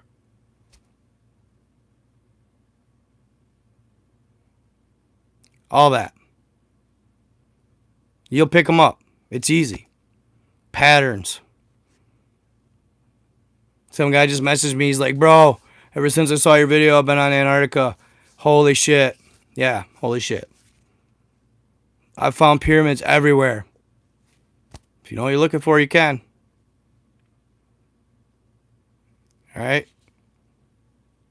So she sent me this picture, and I said, "Could you send it again and circle what you're seeing?"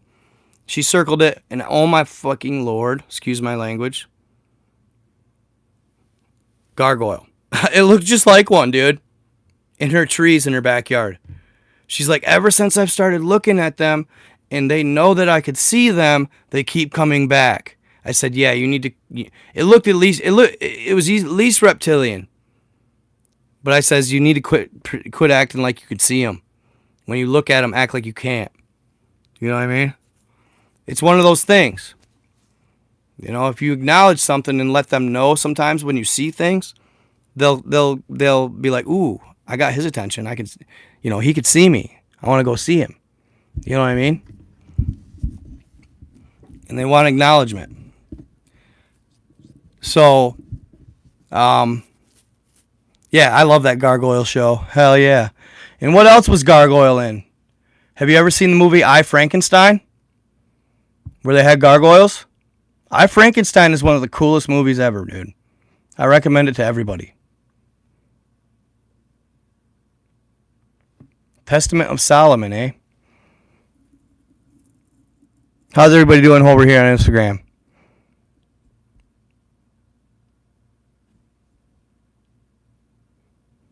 So, y'all,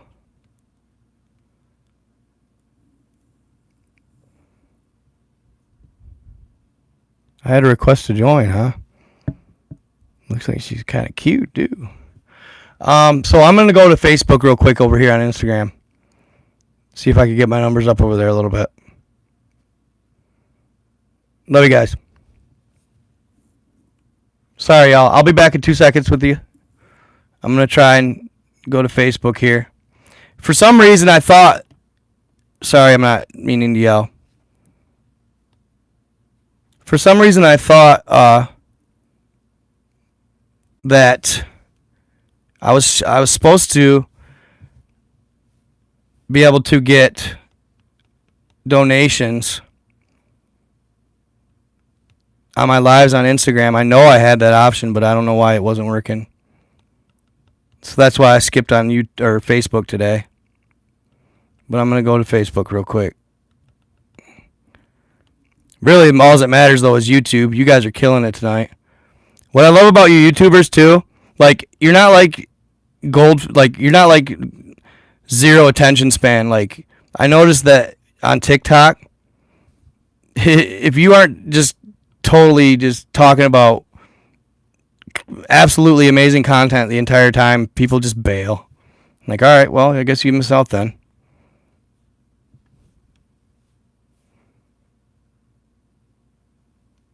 Okay. See, look at that. 353 when I just did this little side task. 353 when I look up. If that's TikTok, dude, I lose like 50 people. Sorry, TikTokers. Still love you. So they call this female, this I'm sure she's a PhD in computer science, and she goes down there and she has to fix, and people are like, well, why would they show her? Well, I don't know, probably because she was in the damn computer room where there's a computer right next to all the regeneration tanks. Where she had to go was right next to them. They were right there. So she had to see them. You know what I'm saying? And at that point, I'm thinking, well, they were like, well, she has to see him anyway. She literally saw the tank that it broke out of. All right? And you want to know what's crazy and cool? What's crazy and cool about that? Why they called her in? Because she was so good at writing these computer protocols. Okay?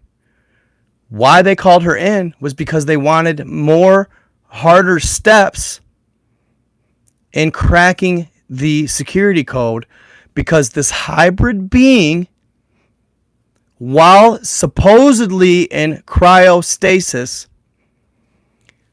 was able to learn how to do it and back engineer it in his head to figure out how to get out of this damn cryo tank, this regeneration tank. Right? He figured it out as he was in stasis to escape.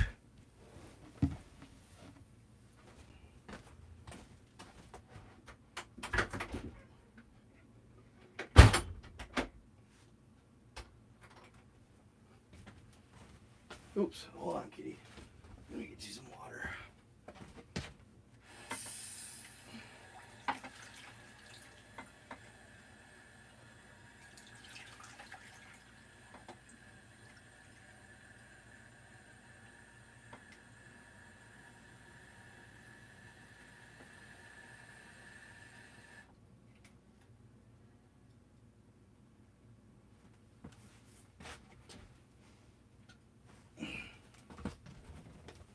And apparently, this wasn't the first time it had happened. Apparently, this wasn't the first time that it had happened. It happened like just a handful, but enough to worry them.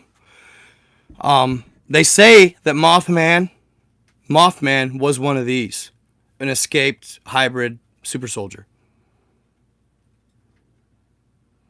Crazy, right? Makes you wonder what other folklore could be super soldiers. I don't know, Wolfman, right? That's for sure at least one of them. Dogman, same thing. But yeah, Sasquatch, maybe could have been a super soldier, maybe not.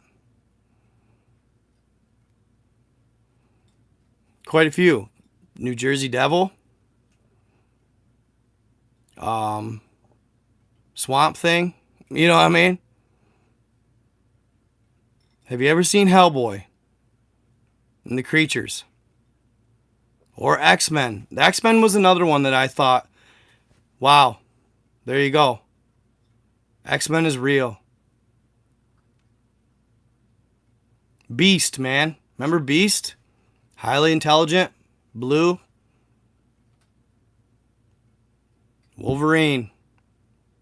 Adamantium. Love me some Hellboy.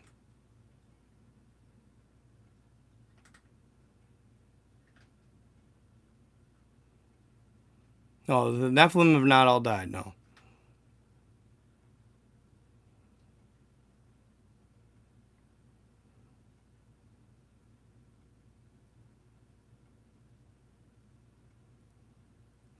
Hold on, read this aloud.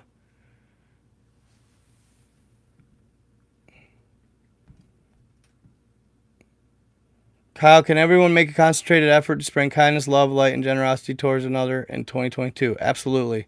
That should be everybody's New Year resolution. Yes, Sin City. Hell yeah.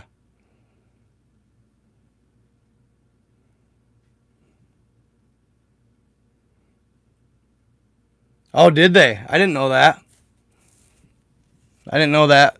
Jesus is the one true God. He said all the beings in X-Men are supposedly RH negative. So, Crow Gang, I've talked about the moon, Eisenhower extraterrestrials, Autex military base. Well, what's the beauty of this is I always post every single live.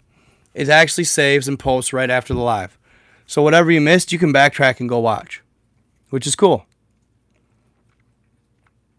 Basically, that I've been talking, this person who claims to be an AT said that there's an off-planet, there's a planet next to us right now that is being prepared for a human civilization if something goes awry on our planet. I don't know. So, stuff like that. That's what I've been talking about. So, anyhow, at the moment she arrived at the facility, the base, or the lab, under Antarctica's ice, she said it was probably 2 miles under the ice, or under the ground. There was 2 there, and she said they had 4 total. She didn't go see all 4. She just saw the 1. There was 4 total, 2 under the ice, and 2 under the ocean. So, regardless of this individual's escape, he won't be able to escape. That's why they do that, I guess. Why they build them so deep under the ice is so if anything gets out, that if anybody gets out, that they will not be able to get to the surface anyway. Okay. And then they have this special team. It wasn't quite the SCP, you know what I mean?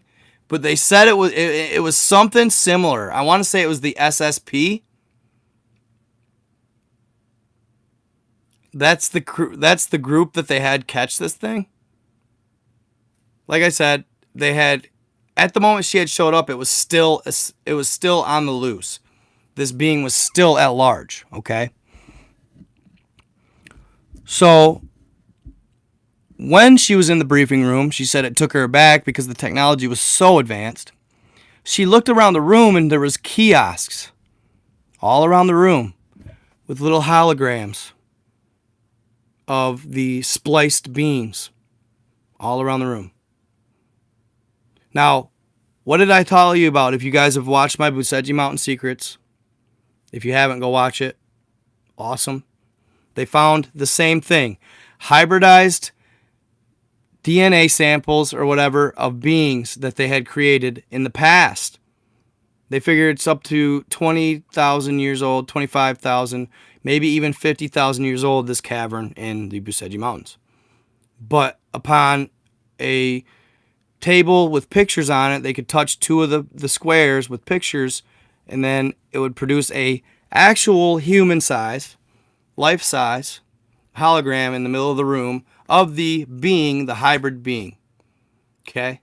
Now, in the previous video, I want to clear this up. I related them to chimera. Okay? Chimera. That I kind of was wrong. Chimera, and I think most people have it wrong. Chimera are Frankenstein beings. Meaning, you take apart from this being, you take apart from that being, you take apart from that being, you make them all together and make them work and make it alive. Like a Frankenstein. Hybridization is crossed DNA and introduction to the genome. Hybridization is crossed DNA and introduction to the genome. That's the difference, okay? So we're talking here hybridization.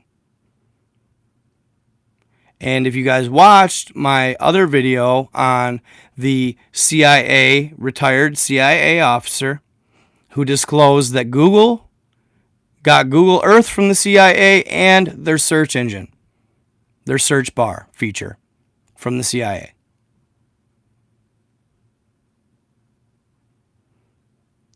Also, he talked about hybrids. And he paused for a long time after he said hybrids. He looked at the camera and went, and hybrids. Why did they do this for Google? Basically, Google, some of their most important features were backed by apparently the CIA. I want to say this too. Why I share this so openly without worrying is because this gentleman who shared this information, he said that all of a sudden this loophole in his disclosure agreement opened up. Okay? That doesn't just happen out of the blue. It doesn't just happen at random. The CIA more or less allowed this disclosure. The CIA and Google more or less allowed this disclosure. Why? Because they are trying to condition us to introduce us to the fact that aliens exist. Why again? Because they're coming. They're going to show themselves, and they're trying to prepare the mental of the masses. So get prepared. And don't be afraid. They're good. Don't be afraid. They're good. They're inherently good beings. These ones, not all. But the ones that are going to show themselves are good.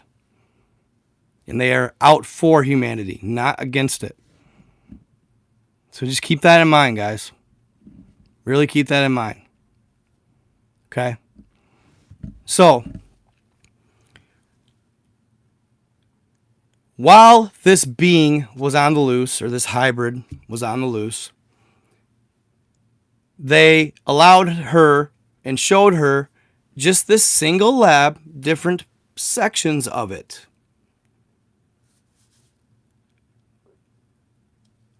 The beings that she mostly saw were female. They only really showed her a lot of female crosses. They didn't show her the males as much. She saw some, but they didn't show her the top tier male crosses. Why? Probably for they didn't want to show their, and not saying, but they didn't want to show their cream of the crop. They didn't want to show the best of the best that they had. They wanted to show you more of like an infantry soldier, not a Navy SEAL. You know what I'm saying? No offense to anybody in that regard. But they wanted to show her, Robin, not Batman, or not, yeah, you know what I'm saying? Or Superman status type stuff. They were, and I'm not kidding you guys when I say Superman type shit. Captain America type shit. Captain America. That is called conditioning. Predictive programming. Putting it in our face without saying it's true. Even the Avengers have truth. Spider-Man type shit. All right? They didn't want to show her the best of the best and what they were capable of. Maybe they didn't want to scare her either. So, she said they were each sectioned off into what type of hybrid they had. This section was the reptilian crosses. Okay? They were mostly green, sometimes gray. They had scales, oftentimes, or a hardened type naturally produced armor. Naturally, as in they were grown or born with it, right? Some of it was so badass that they could stop bullets. Some of them were heat resistant type things. Conditions resistant. All right? Now, depending on the human, now, when I say human, okay, so there was a section that she went and saw. This section was closed or basically sectioned off for clones only. They were the template or more or less the initial structure of these hybrids were clones of humans.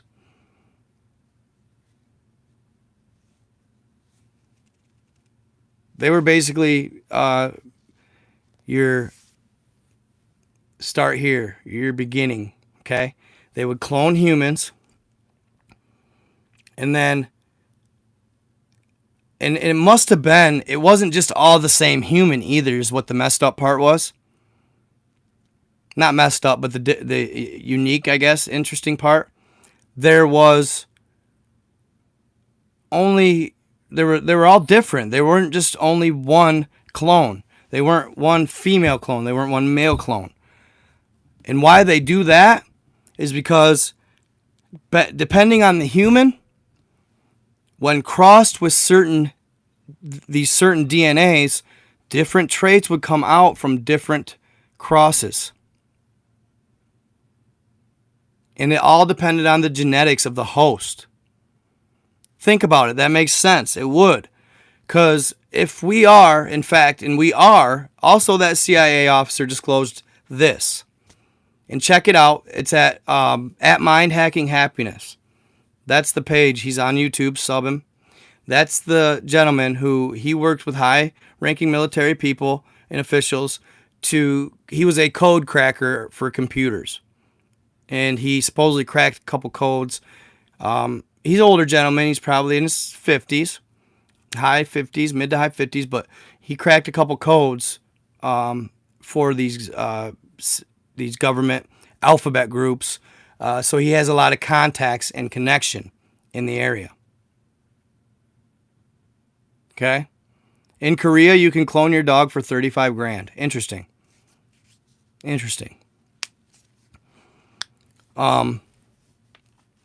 So he disclosed that what we are, human beings, is when the Anunnaki got here, we already had apes here that walked on all fours. Okay? They took apes and we're a hybrid, y'all. They took apes and they spliced Anunnaki DNA with ape DNA. And the Anunnaki DNA is obviously the dominant gene. And we were born. At first, it is said that we weren't much smarter than the apes, but our capacity to learn was much greater. So we were able to adjust, adapt, and evolve, and we were able to become as intelligent as we are today. I don't know, the CIA disclosed it, so how is that false? Why would the CIA lie? We are Anunnaki DNA spliced with ape DNA. Okay? And we are the result. So we are a hybrid. We were a part of a hybridization process. That would be the Neanderthals, right? I trust what this guy says.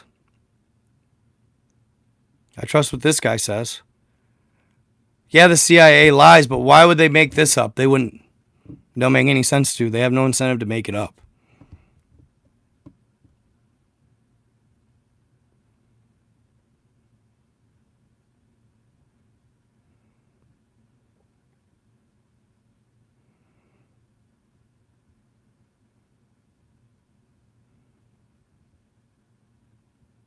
You're saying this like you know it's the truth. Where's your proof? Read the Book of Enki. The clay tablets of Samaria. Same thing. Oh, also, the Russian alien Book of Secrets. Same fucking thing. Same thing. So when I heard the CIA verify it, I instantly knew in my head that it's true. I've seen multiple sources now. Multiple. Thank you, Tony. I appreciate you. Watch a movie called Brainstorm. It's great.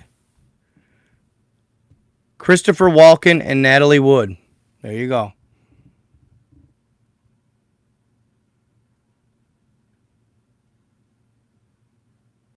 Contact with who?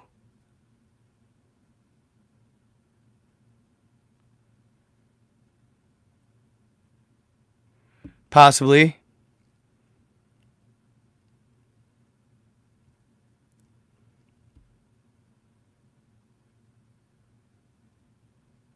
Well, God created everything, bro.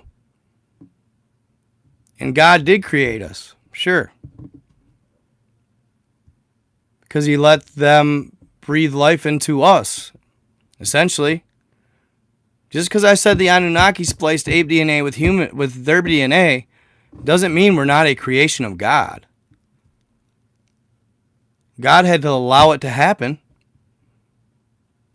God put us into existence.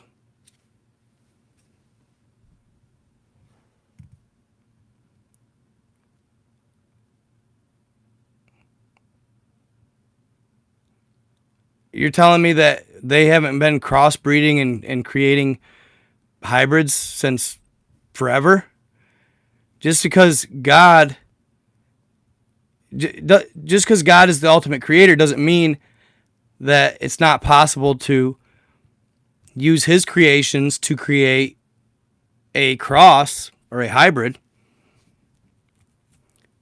And it did say that we were crossed with ape DNA with Anunnaki DNA. They didn't say, the CIA guy didn't say that, but I've read it with, thank you, bro. Thank you, Byron. I read that on the Russia's Alien Book of Secrets, the Book of Enki, and now the CIA disclosure said that we were crossed with apes with alien DNA. So, say what you will. The Anunnaki were they looked just like us. They were just giant. They were just much more advanced and bigger.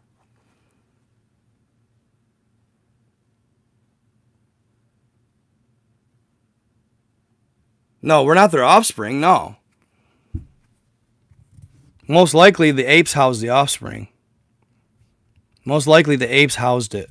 Most likely the female apes, and then we were born. I don't know. I don't know exactly how it worked, you guys. There's a lot of stuff. There's a lot of stuff that these higher ET factions can do that we can't even fathom at this moment. And we have 98% the same DNA as apes. Wow, what a quink-dink.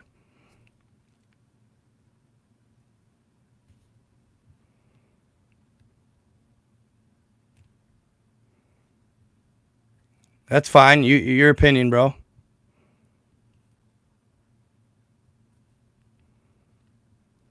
It doesn't mean I'm not discounting God. I'm not hating and trying to say anything like that. But I'm just telling you that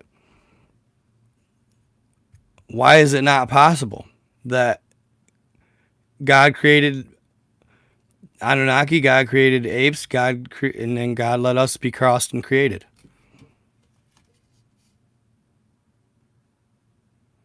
If people go get an animal DNA test done, they'll be in for a rude awakening. Giggity.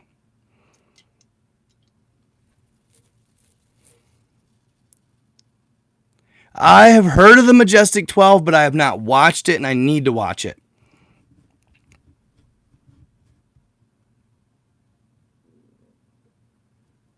Yeah, you can't be closed-minded and be on my live.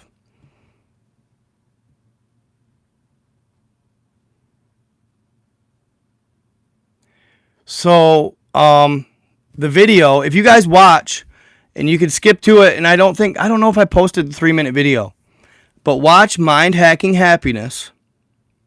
If you want to know what video I'm talking about the CIA disclosure, watch Mind Hacking Happiness. Go check his page out. He has the full interview with the CIA member, and he gives you a medal of participation in the CIA. He got a medal, a certificate signed by the previous head of the CIA. So they give you all the proof that you need to verify this gentleman worked with the CIA and very closely with them. So all you skeptics out there who don't want to believe in anything but what you think is true, there you go. He will prove to you that he's a CIA member, and he will disclose everything I just told you.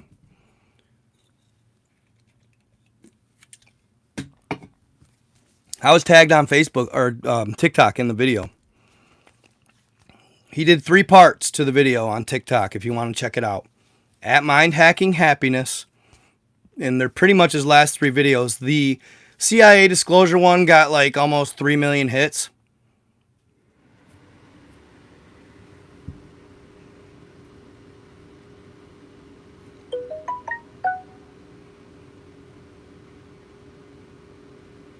So,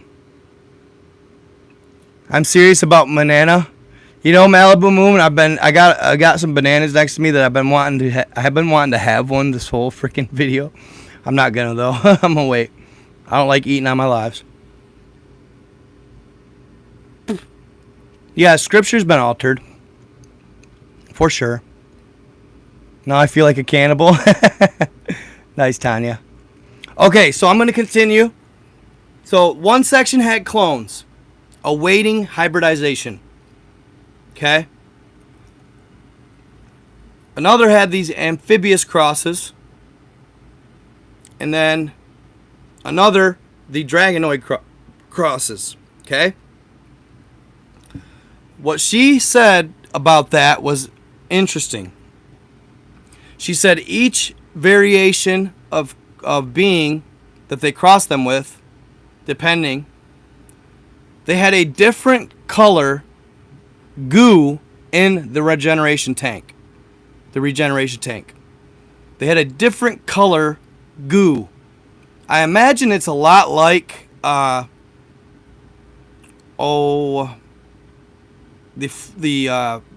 embryonic fluid, right? Embryonic fluid. I imagine something like that, similar to that. And I imagine each being, maybe they used the embryonic fluid and they tested it from each of these crosses or these hybrids. Like they would take the amphibious and they'd watch the pregnancy and maybe, I don't know, you know what I mean? Like they obviously gave them this stuff based on what they probably needed as far as nutrients and stuff like that to process to make sure they got what they needed. It supplemented them during the process of which they grew or changed. She said some would grow horns, others would grow wings. Some could fly, some could not. Some could shapeshift. Now, what was really cool about this, the being that escaped, okay? They said he escaped, and like I said, how he did it, he reverse kind of engineered how to get out, but he was being augmented, okay? You're talking some Matrix stuff right here. Augmented. She said they would be, these beings were augmented, their lives, their lifestyles, who they were prior,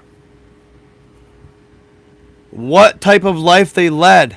Some of them, she said, were augmented on their mission, whether their mission be to save a planet or prevent a massive war or disaster.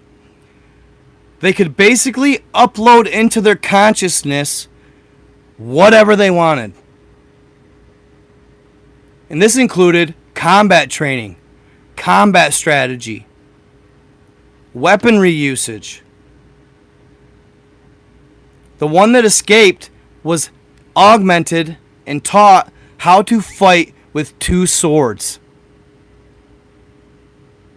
And these swords were something special. They were like, almost like, well, for one, they were indestructible.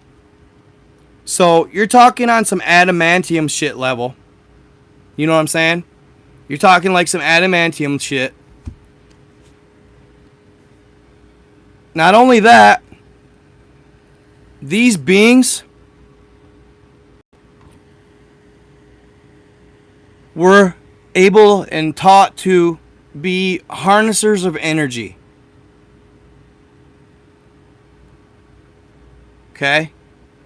And they could instill this energy throughout them and within their weapon. Okay? Now, they didn't say this. Okay? This is a theory of mine. I've read about... Oh. Well, my TikTok or my phone.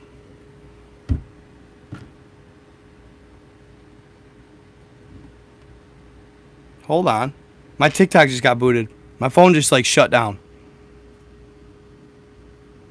Am I dead?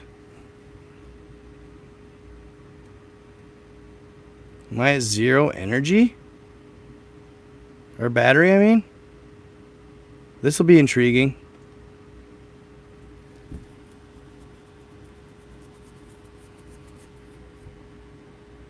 This is the type of stuff that freaks me out a little bit.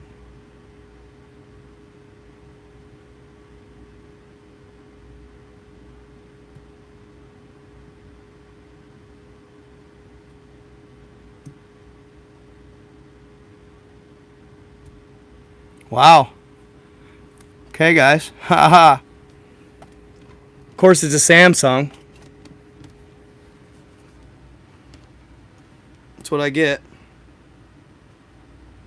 Anyhow. No, it's at 0, so it probably was dead. And it was pretty dead when I started doing this, so it probably did die. We'll assume that. Okay, so the weapons, right? So I've read in text and other sources that back in the day, thank you, Fitz Gonzo. Thank you, bro. I love it. I love seeing the donations, guys. It really helps. It really helps the bottom line. So you guys are awesome for donating. Any dollar amount, it's amazingly appreciated. I don't care if it's $1, anything. And I will always read your comment if you donate it during it. If you comment and donate at the same time, I'll always read it out loud. By the way, okay? Appreciate you, my guy, for real. So, also my Cash App is NightGuide87 as well. If you guys want to Cash App any money at all, anything. But if not, that's cool too. I'm just glad y'all are here. I've never had numbers like this. So thank you guys for stopping by. I really appreciate it. Even if you don't necessarily agree with everything, we always have, hey, thank you, dude. Every donation counts. Thank you so much, Iron Metal. You're awesome. It doesn't have to be 5, doesn't have to be 10. It can be $1, bro. $1. XRP Harlem, my guy, thank you. Caesar Flow, rocking that emoji. And I'm going to put more emojis up. Also, what I'm going to do for you members is I am going to do a lives only membership. Try to at least once a week. Thank you, Tanya. $1.49. Thank you so much. Really appreciate it. I do. Yes, I do, Miss Lori. Thank you. Of course the CIA lies. Everybody, dude, they all kind of lie. Yes, I did, Misty. I'm still waiting on the money, though. It's pending. And it's only giving me October right now. I'm hoping in November. They say you get paid from the 21st to the 27th or 8th or something. So I'm hoping that my November payment will come then. So it's going really well. Yeah, no, dude, my phone's all dead as hell, so I just kind of backed out. I'm not probably going to get back up on TikTok, so. Anyhow, guys, boom. I read about this stuff, and the Admiral Richard Byrd, talked about this during his flight to the entrance to Inner Earth, South Pole. Okay? So, we'll get more up close and personal. Okay. So, Admiral Richard Byrd talked about this. Thank you, Caroline Gibson. Thank you so much for the donations, guys. You guys are awesome. Love you guys all for that. I really do. Yeah, I would use my tablet to get on TikTok, but my phone's off right now. Like, that's how it is for me, y'all. Like I've been waiting so long on this this YT money. Like my phone's off. I thank God for Miss Lori because she paid my car insurance payment because I was past due by like over 2 weeks. And that's not a joke. Like you don't want to do that. So Miss Lori, you're awesome. She helped me out so much the other night. Love her to death. She's so sweet to me. I'm not telling everybody. That's how cool she is. She doesn't even want me to brag about what she gave me. That's how cool she is. That is a humble, decent person. Okay. But yeah, thank you guys all for the donations. They really mean a lot. So, Admiral Richard Byrd talked about this as well. Vril Energy Force. Okay?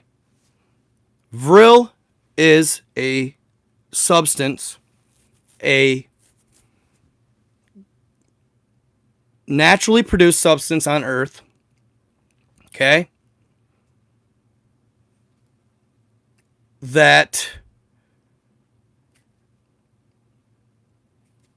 is intelligent, hyper-intelligent, hyper-dimensional, and conscious. It's also been called primordial soup. There we go. God dang. Whew. When I have the lights in my eyes, god dang, you can't even hardly see them. Primordial soup, aka black goo.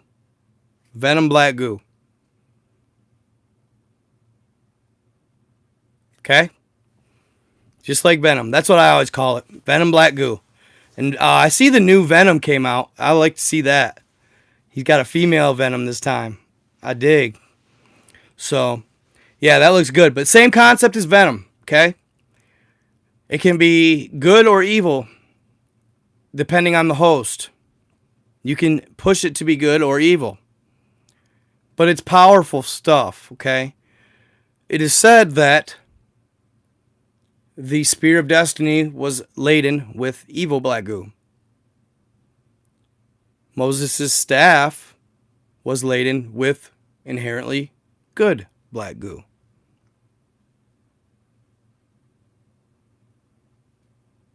Yeah, I don't like calling it the actual element that it is. Thank you, Misty. Graph that.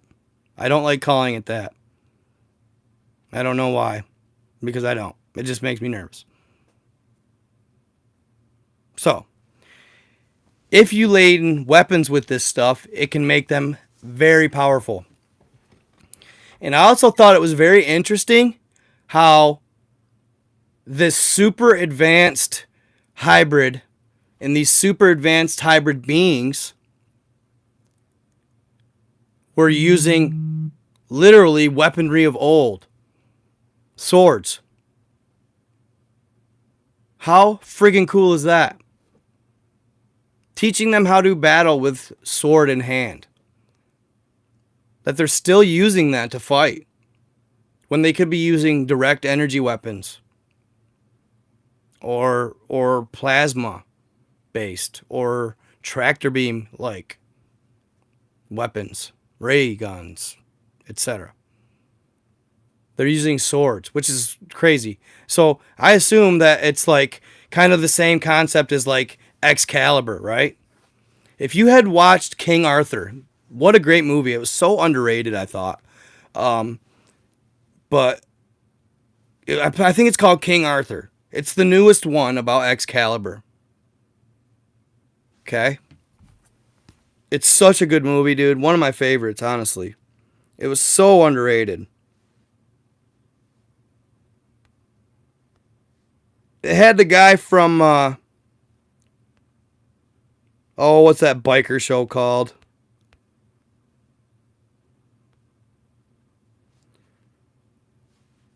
King Arthur. Yeah, Arthur it's called. The Legend of the Sword. King Arthur.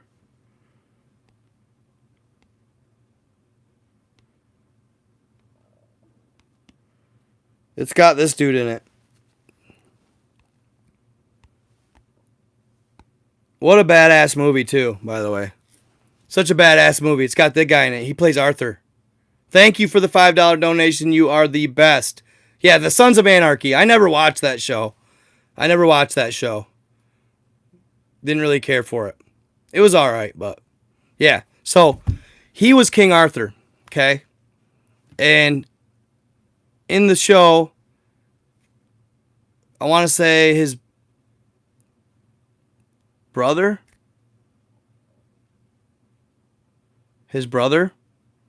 or something.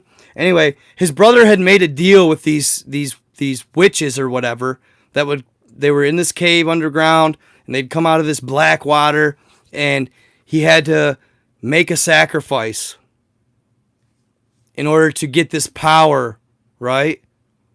From them. Well, he was a bad king, and he stole the throne. He's a bad king. the people of the land were upset, and then King Arthur come out of the blue, and he was a son of the king that was hidden, basically hidden among the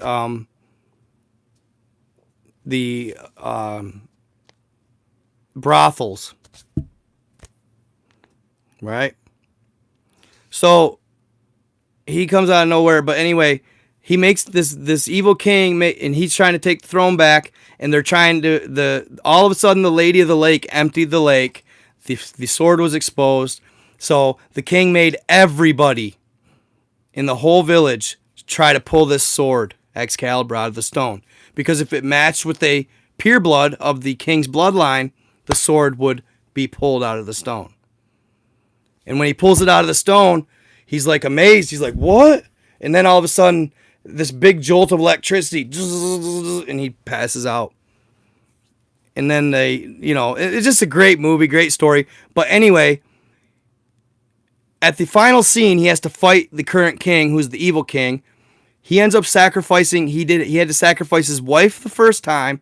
The second time, he sacrificed his own daughter for these, and he'd have to use a certain sword. He'd get him, and then he'd push him into the water, and then these three women that were all connected, but they had like octopus-like legs, would come up, and they'd take the body, and then they'd bless him with the ability to become this super freaking badass soldier, and he was black, and it almost seemed Black Goo-esque. And then King Arthur, of course, grabs his sword, and he becomes one with his sword finally, and yeah, he defeats the guy.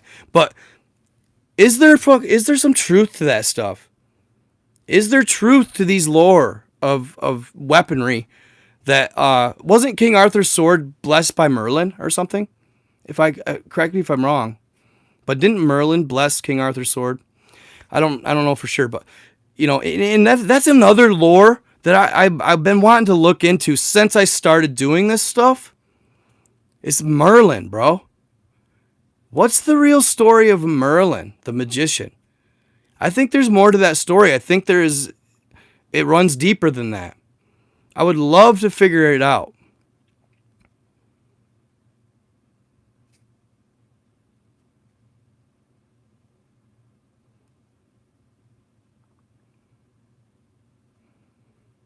Our bloodlines live on. Interesting. Good evening from Alaska. Hello, Casey Young. Dude, and King Solomon's another one I've been wanting to look into. King Solomon was a giant?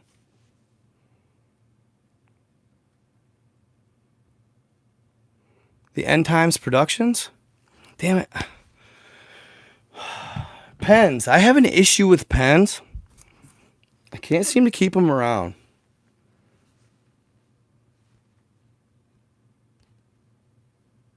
Okay, so I'm going to make a notes page here. A document. Word. Cool. Use a Microsoft Word document here. I'm going to save some story ideas.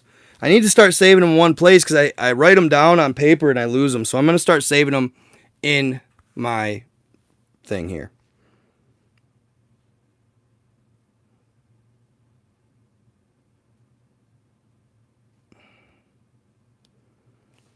So yeah, King Solomon's one I wanted to check into too.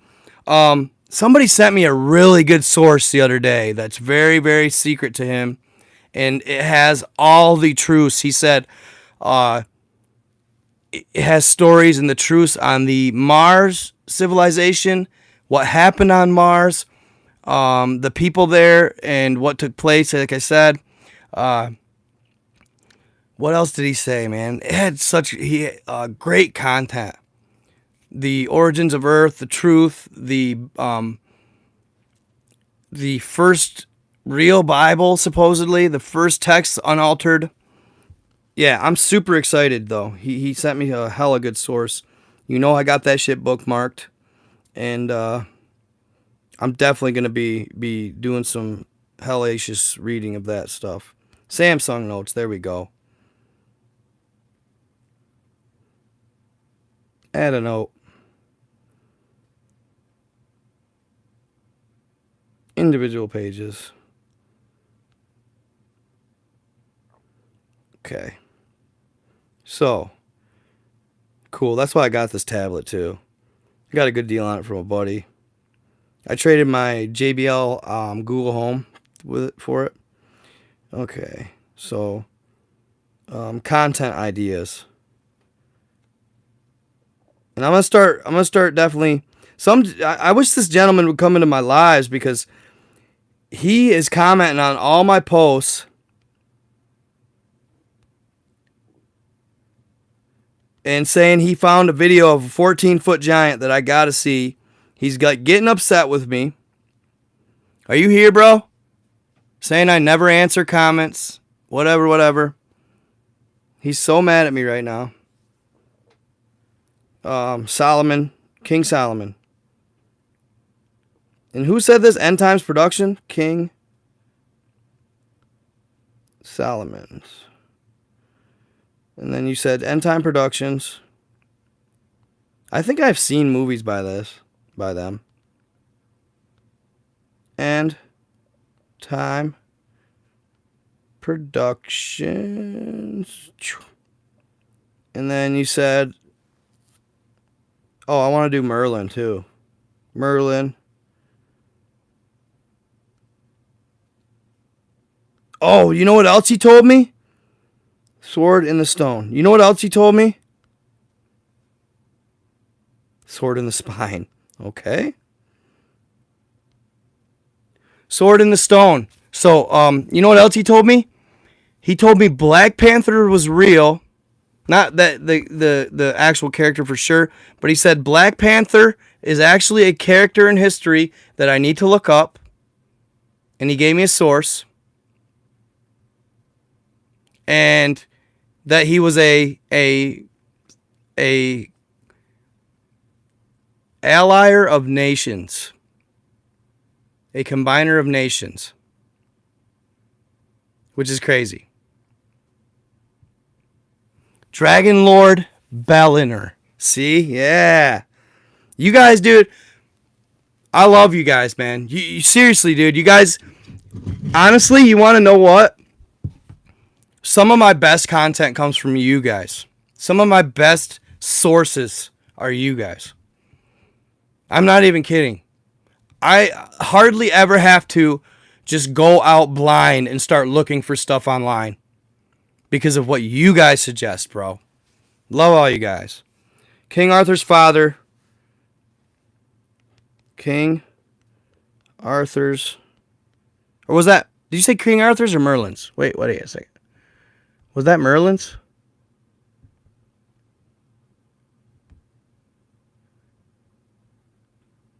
Merlin's dad. You're right. Merlin's dad. I was right. I said King Arthur for some reason. Merlin's Dragon Lord Balinor. Merlin's dad. Dragon. And that's crazy in itself. Dragon Lord. Come on. Balinor.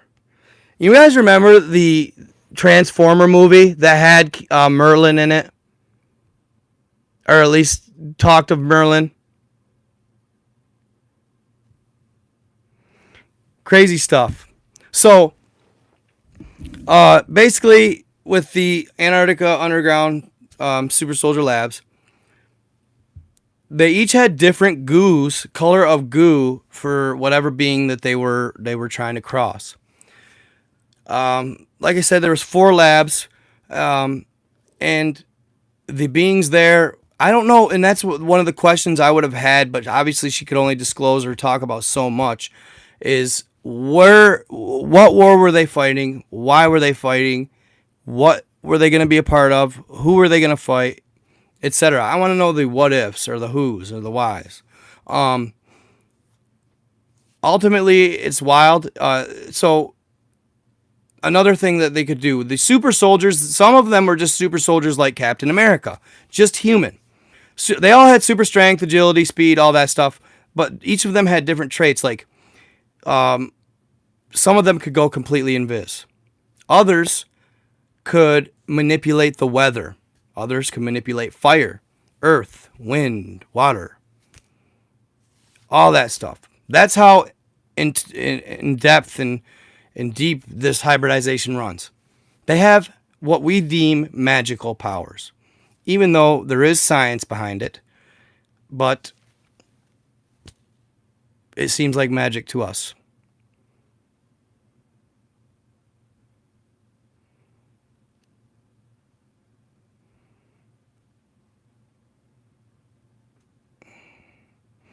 I don't acknowledge that.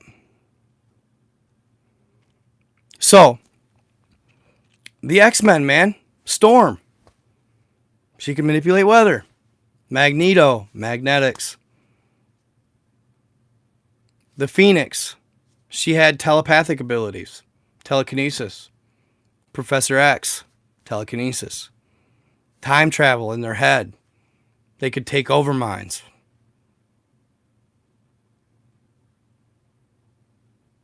What's up with my night guy or my name?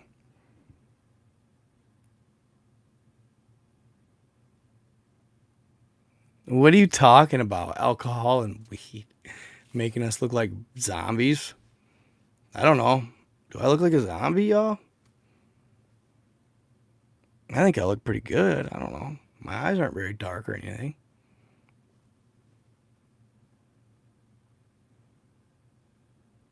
Yeah, dude, sorry about that. I don't know why. Do I have a fan in my room? Why?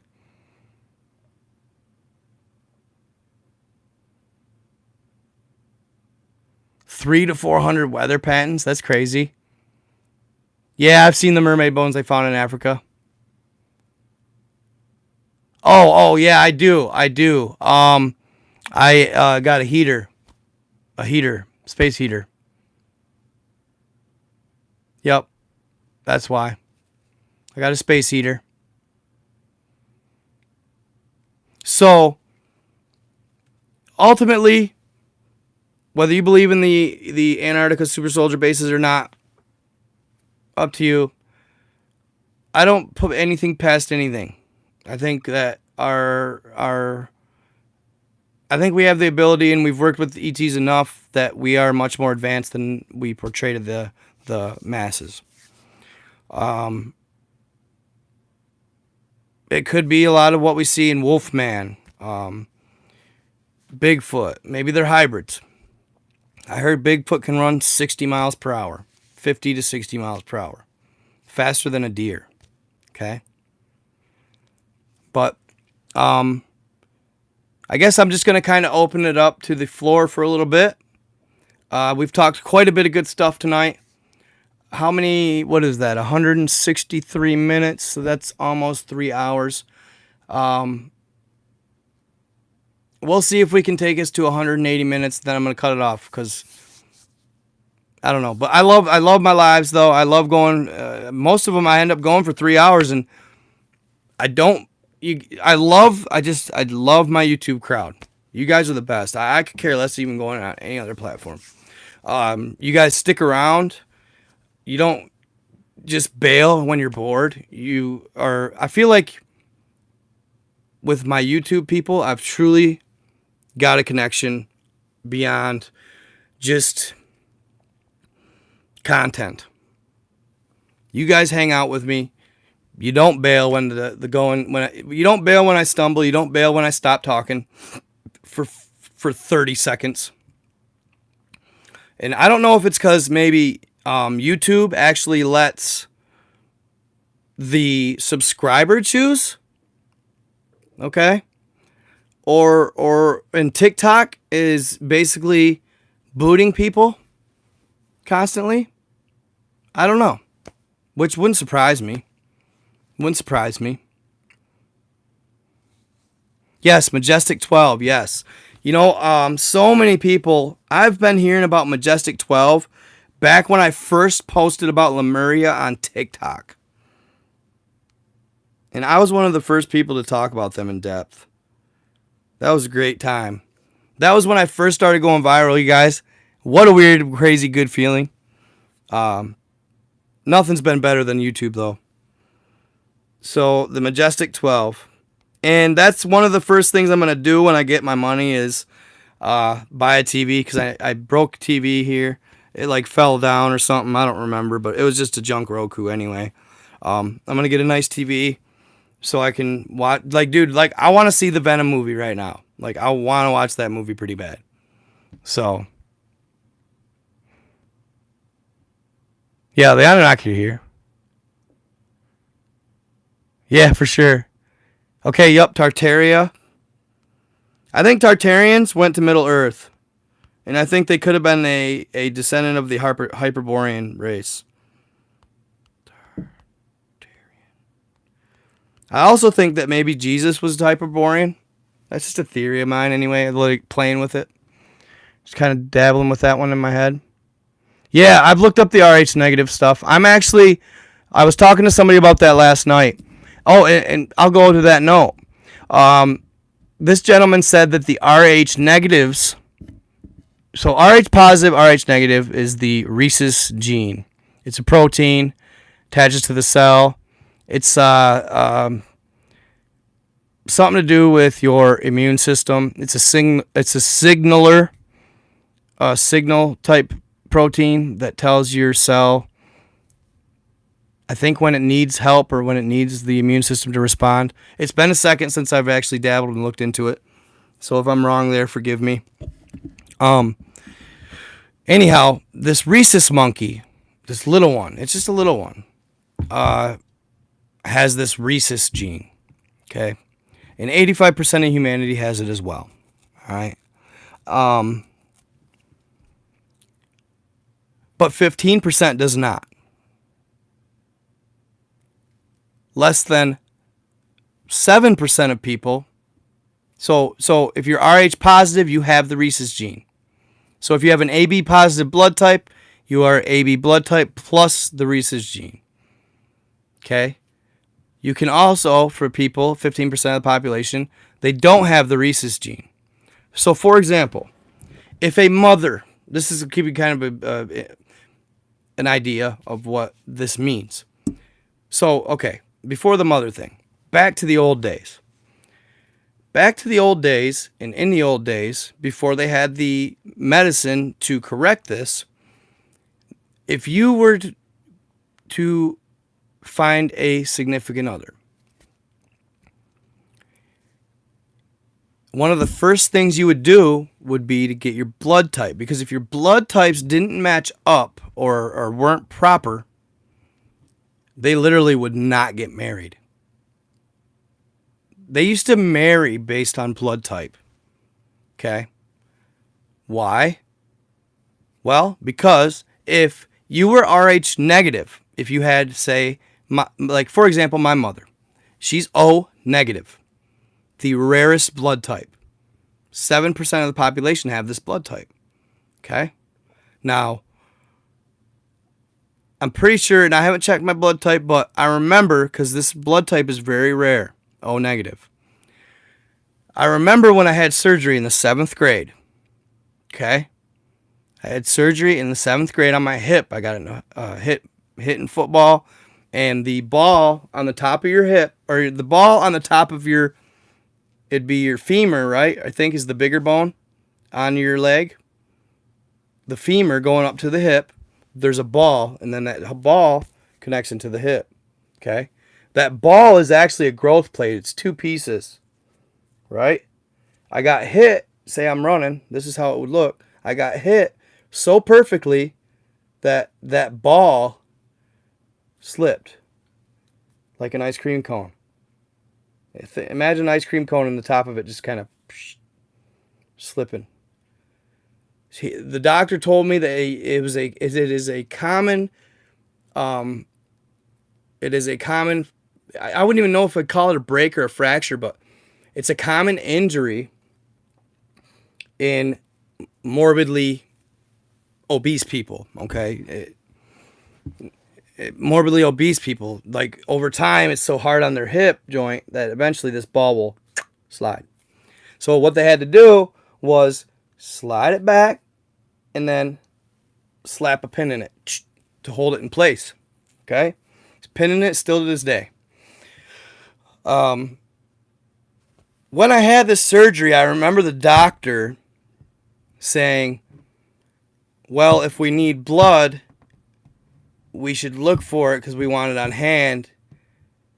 This is a rare blood type. Like, even though I was just a little guy, he was concerned about finding or having blood on hand or finding blood, which means most likely I'm possibly O negative as well as my mom. O negatives can give blood to anybody.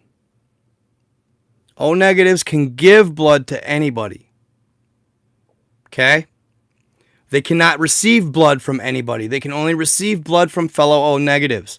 And maybe one other type, I'm not 100% sure on that. O negatives can only receive blood from O negatives. Why they can give blood to anybody is because O, for one, universal, and then is the universal blood type, and then being that you're negative RH, it's not like when you send O negative blood to a AB positive person, it's going to take away their RH gene. It'll just adapt, and those blood cells will receive the positive gene. And you can't take it away. All right? To where if you're a negative blood type and you receive a positive blood type, your immune system's going to attack that positive blood type, attack those cells and take them out because your body didn't recognize that RH gene. So it'll automatically signal your immune system, the white blood cells, to attack. So that brings me to the mother thing. Since my mother was O negative, okay, my father apparently was a positive blood type because she had to get the shot for both pregnancies. And they just give this shot throughout the pregnancy, even if your baby's blood type isn't necessarily positive. So what happens is if your mother is O negative and your father is positive and the baby picks up that positive RH gene, the mother's body will send out an attack system and have an immuno response, and it will kill the baby. It will miscarriage the baby. It will kill it right in the womb. Weird as hell, huh? So my mom had to have that shot. And that happens if you don't get the shot. So that's why back in the day they would arrange marriages based on blood type, because if you didn't have compatible blood types, you could never have a child. They would have miscarriage after miscarriage after miscarriage. And it would, well, until they had until they had one with a negative genome. And that would mean the father had to have that trait in his bloodline. 2 Rh positives can produce an Rh negative. I'll repeat that. 2 Rh positives can produce an Rh negative as long as down the line they have that trait in their gene pool. Meaning that one parent may have had an Rh negative parent or so on and so forth. 2 Rh negatives cannot produce an Rh positive, cannot do it, will not happen. 2 Rh negatives produce an Rh negative child every time. Yes, if they're both Rh negative, they don't need the shot at all. Because there's 1,000% chance that baby is going to be Rh negative. If the mother's Rh positive, you ain't got to worry about it at all. Because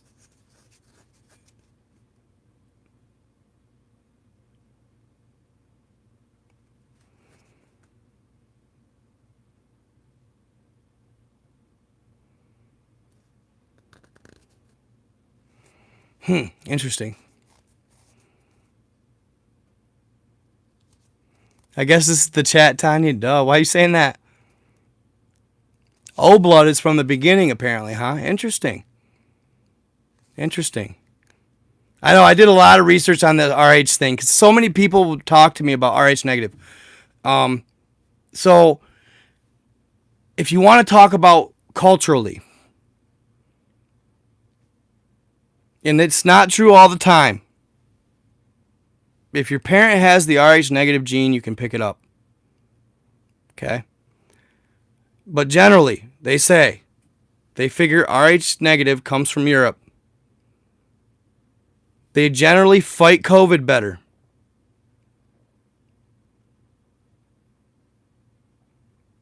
They have different, more interesting genetic traits. Generally have colored eyes. Not always, but white.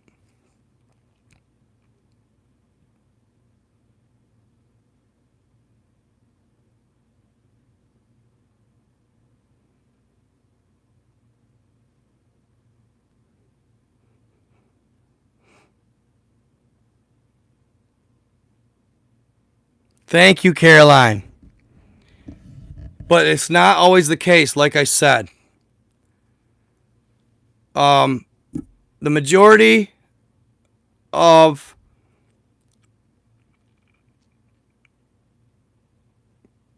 and like I said, I posted videos on this on TikTok. The majority of the African American population has the Rh. They're positive, but that's not always the case, because I had many comment and say that they had Rh negative genome, meaning most likely they crossed genetics racially down the line, possibly.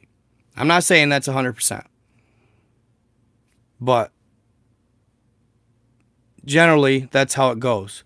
Now, like I said, all the parent needs, whether they're Rh positive or not, even if they're Rh positive, I mean, all the parent needs, so you got two Rh positives, even if their great grandfather had the Rh negative gene, you can pick it up.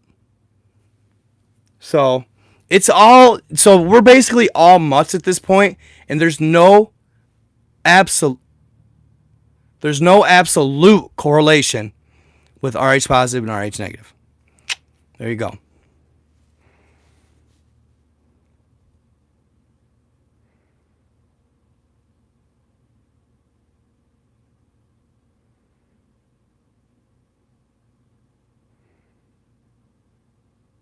Oh yeah, of course. There's a lot of missing books.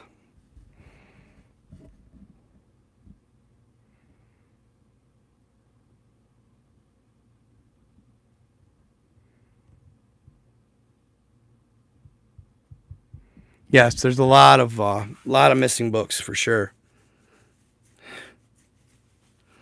Thank you so much for that donation, Caroline. You're so sweet. I appreciate you, girl. For real, for real. Caesar Flo, you out in Cali? I didn't know that, bruh.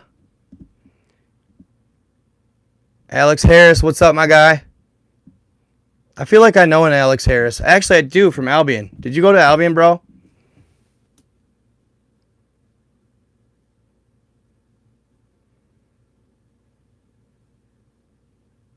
Ooh. Thank you, Lori. Hold on. How have you been feeling, by the way? I haven't asked you that.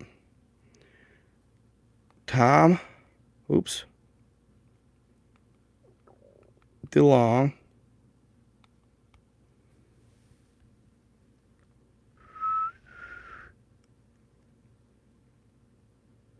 Nice, Casey Young.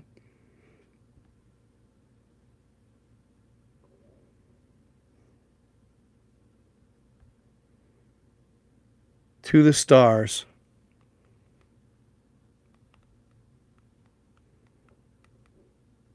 Works with. Awesome. Cool. This is going to be nice, dude. I haven't ever really compiled all of my in one area, all of my content ideas in one area. So I'm pretty excited about this.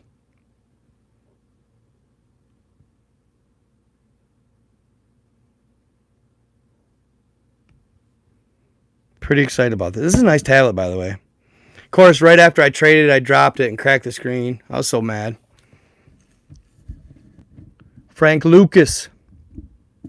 American Gangsta.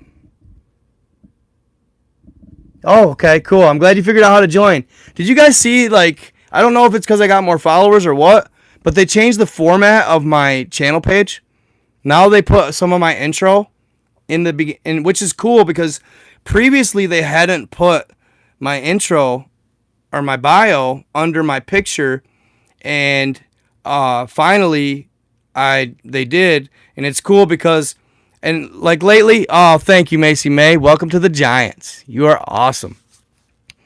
For the biggest membership, guys, which is like $25 a month, I'm really gonna have to figure something out with that. I probably will give away like a free T-shirt or free apparel, at least for your sign up, and then I don't know.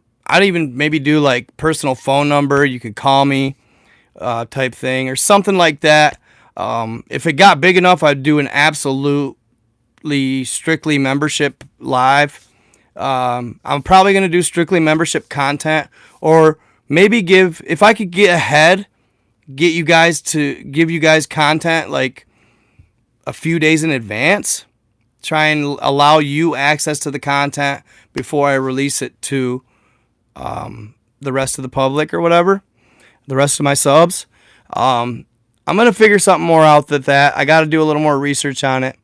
But for now, you guys, I definitely would just stick with the bottom tier membership for now. Okay. I'm going to have to. Oh, and by the way, since this live is so litty and everybody's here and it's going really well, for my 100,000th sub, I would like to do a live giveaway of some sort. Okay? And I think I want to give away a $100 item. Well, thank you, Macy May. You are the best. Thank you so much. For real. For real. Thank you, guys. You guys have been awesome tonight. This is my best live yet, by far, on YouTube. 369 people. Like, bro, I'm looking at, like, I was watching a live from, like, a popular rapper the other day that didn't have this many people. Like, Skits Craven didn't have this many people in his live. Like, come on. That is so cool. Like, you guys are awesome. Thank you so much. I love you guys. I love you guys. So, what do you guys think, though, as far as the giveaway goes? Like, would you guys think, like, $100 gift card so you can get anything you want? Apple AirPods. I could do gear, but I'm still kind of wanting to wait. Like, these are the only things that I could get you as far as gear goes. But if you wanted gear, I got fitted hats, t-shirts, and this. My t-shirt. Hold on, I might have a t-shirt that's actually clean. Let me see here. Yep. Here's a t-shirt. Might be dirty, don't mind it. Nope. Actually, I think it's clean. Possibly, maybe. I don't know. But here's a oops, shit. Here's a t-shirt. That's just a simple one in the front, but it's got this on the back.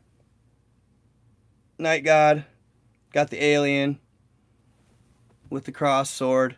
I didn't know if you guys, like, what I would do is probably just give you a sweatshirt, a t-shirt, and a fitted cap. But for a female, I mean, I don't know if they're too into that fitted cap. But maybe I'd get a couple t-shirts if you wanted a couple t-shirts or whatever. You know what I mean? But I'm thinking $100. So I guess we'll figure out the prize then. But I want to do a 100,000 sub giveaway type thing. So, hopefully, we'll figure something out.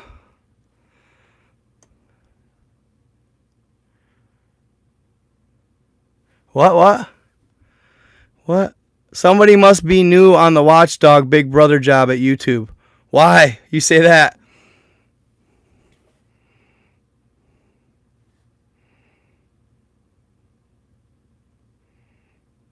Ooh, don't threaten me with a good time. Look at you, Caesar, running game. Do a full video with a guest for it? Okay. Actually, so real talk, I've been thinking about talking to my guy Terrence Ross, I've been thinking about talking to the NBA guy. Maybe he'd be down to do that for my 100,000 sub. I noticed that because I've been watching his podcast a little bit. It's small right now. It's not like super small, but it's not super, And I think so. The other day he just made a Facebook page, and invited me to like it. So I liked it, but he made it brand new. No real followers yet. So, oh shit, because I'm on the feed. Okay. No shit. I didn't know I was on the feed.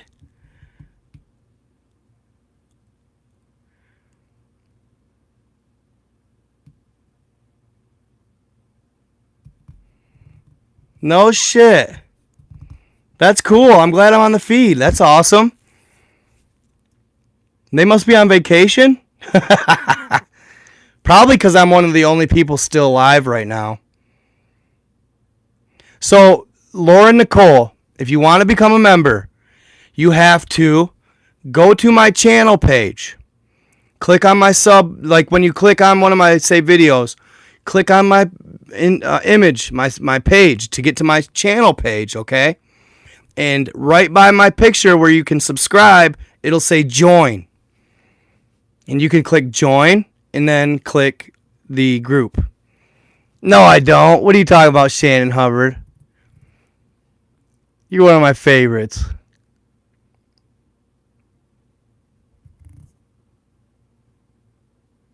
Pyramid combo. Okay. What about? I was recommended. Let's go. That is so cool. Have you guys enjoyed it? Those of you that are here by recommendation? First timers, have you guys enjoyed it? If you missed any, go back and watch it. You'll love it. I had some pretty good combo tonight. Pretty good content. Good.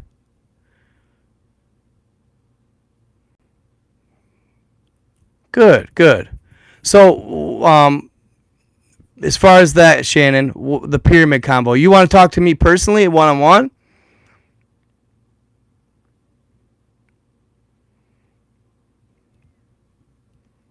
Seven Wonders. Okay. Cool, Juan Macias. Thank you. I'm glad you guys enjoy. I'm glad you're not disappointed. The Vatican has the entire Bible. They decided what it is and what isn't. Okay. I've put like 5 people in real life tonight. Sweet. Thank you, bro. Thank you. Yeah, Nordics. Yep. So I will look into your pyramids a little bit. Shannon, if you want to know or look up pyramids, I don't know if you're a Google Earther, but I'll tell you right now, I found some massive freaking pyramids on Google Earth. Also, somebody said that they just dubbed these Indonesian mountains as pyramids recently. As pyramids. And they are friggin' huge, guys. Friggin' huge. Like, I don't think we understand quite how big some of these pyramids are. So the gentleman that confirmed Autech military base to me, who was a Navy sailor on a fast attack sub, he told me that in front of each of one of the like the continents in the like Americas, in front of each land mass, if you will, okay? So you got the Western Hemisphere, Eastern Hemisphere, and all the land there. And then you got Antarctica. He said in front of each land mass, like in front of America there's one, in Pacific in front of Asia and those continents there's one, and then in front of Antarctica. He said they each have a large pyramid in front of them. He said that they easily probably run a mile square. That's how big these pyramids are. Freaking huge. He said they are like nothing you've ever seen. He also said that all that hubbub about 95% of the ocean being unexplored, he said, yeah, that's BS. He said there ain't a spot in the ocean that hasn't been mapped. Not a single spot that hasn't been mapped. He said subs can only go 1,000 meters. Ha, he laughed at that. Subs can go much deeper than 1,000 meters now. DuckDuckGo is the way to go. So, yeah. Oh, hey, real quick. Lastly, did you guys... Okay, hold on. Oh, shit. Shit. Actually, no, I can. Hold up. I want to show you guys this.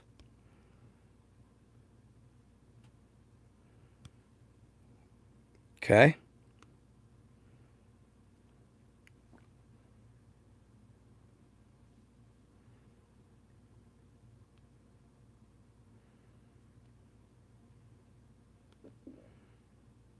Content ID is saved.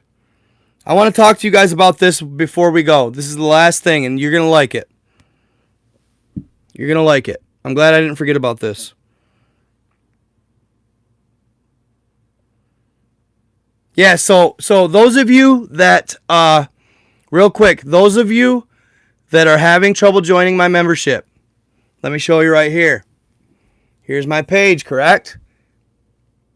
And they just changed the outlay of this. At least it was on my iPhone.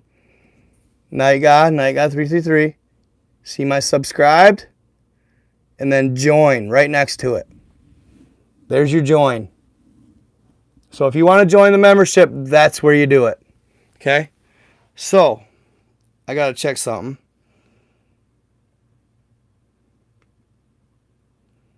Cool. 354 watching. Isn't that picture badass, y'all? That picture for live? Yeah. Hybrids. He's badass looking. Okay.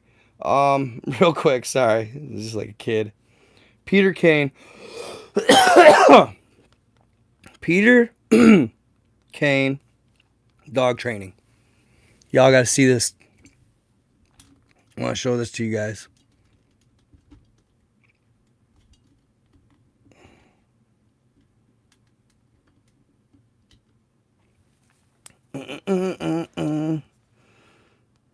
It's funny how he just like tries his hardest to sell it as Peter Kane dog training.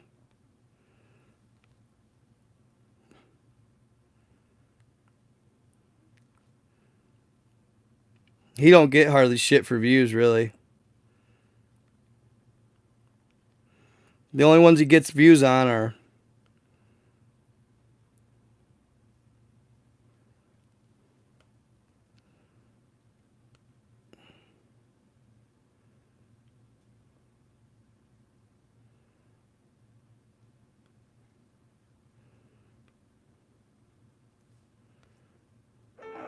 this Christmas. Do you go to the movies? Of course I go to the movies. almost there, guys. Almost there. Be patient. You don't want to miss it. We speak the same language, so we're both from the streams. Yeah. I like it.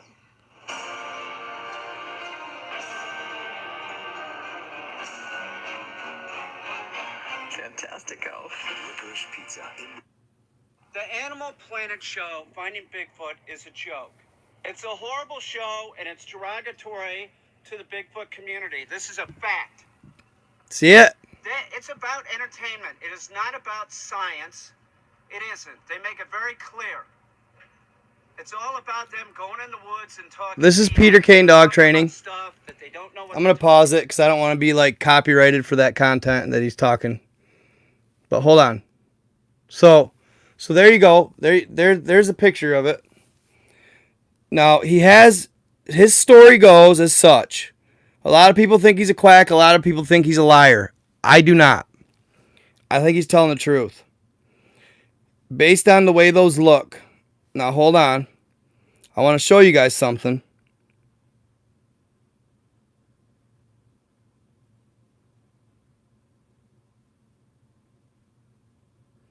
I want to show you guys something.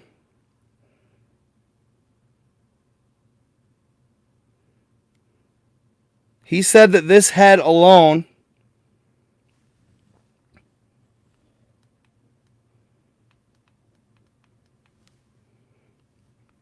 weighs 120 pounds. Okay? Look at the deteriorating. Look at the bone structure. Look at the skin. Look at the details. Well, so many people claim this to be fake. I think they're dearly wrong. I think he's telling the truth. And I think that he said his father and some friends were out hunting when they stumbled on this family. He calls it Bigfoot. You know what I call it? A giant. He stumbled on a family of giants in the 1950s, and he shot them and killed them. The reason it is in pieces is because it was too large to haul out in full body. Too hard to haul out full body because they were so big. He had a wife, a husband, and at least one infant. The infant was 6'7", and he is in full body form. If you go take a look for yourself, guys, these are really freaking good fakes if they're fake. I do not believe they are fake.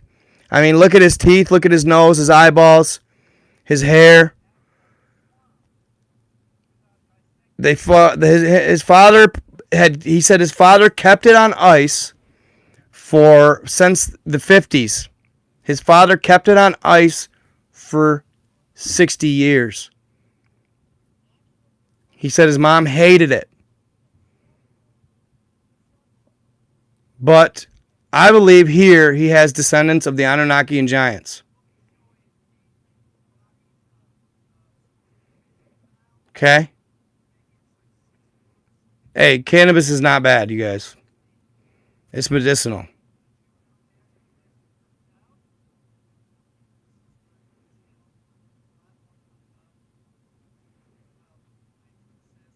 Peter Kane dog training.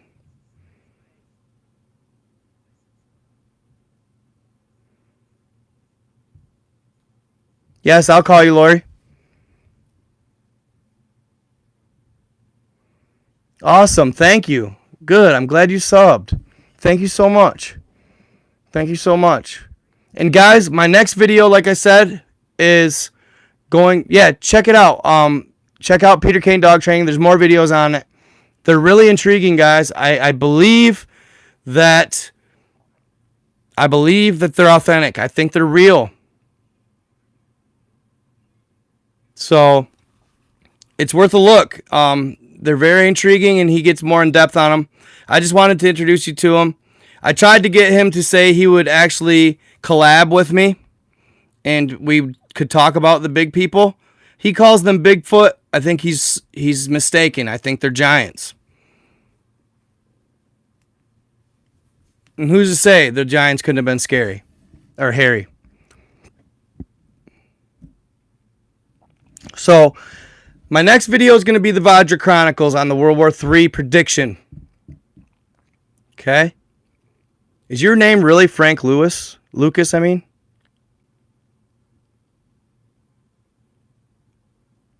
Okay, I'll check it out. The Facts by How to Hunt.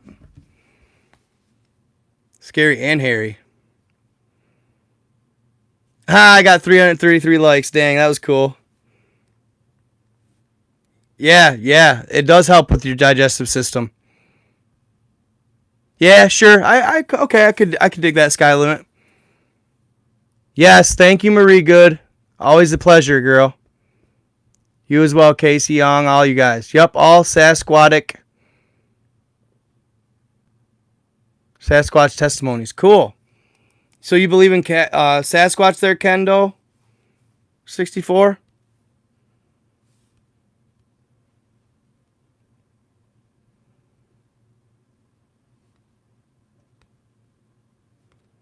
What the hell? Why did it just change from... Oh, that's why. 98.5, guys. I'm almost to 100,000 subs. I really hope they send the plaque. I really hope they send me the plaque.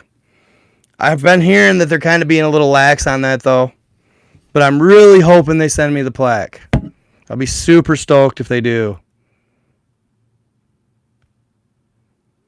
I'm kind of waiting though, because like I said, some of my main videos, like my longer videos, haven't been getting. I got 8.3K views on the Antarcticas. That's pretty good. Sorry guys, I shouldn't really even.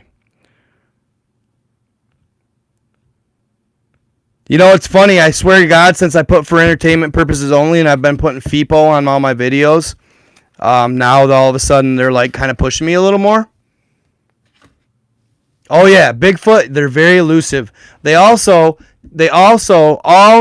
always take care of their dead. Bigfoot does not leave their dead. They don't let them rot in they don't let them just rot into the earth and lay exposed.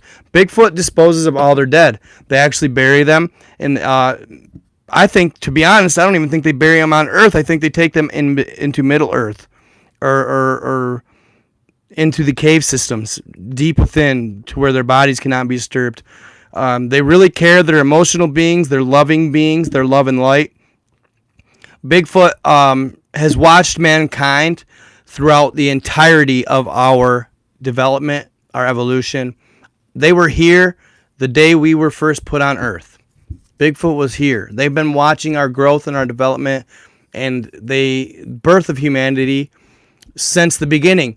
Unfortunately, this generation of man, they actually have been not so coercive with, because we tend to be not so easy to get along with.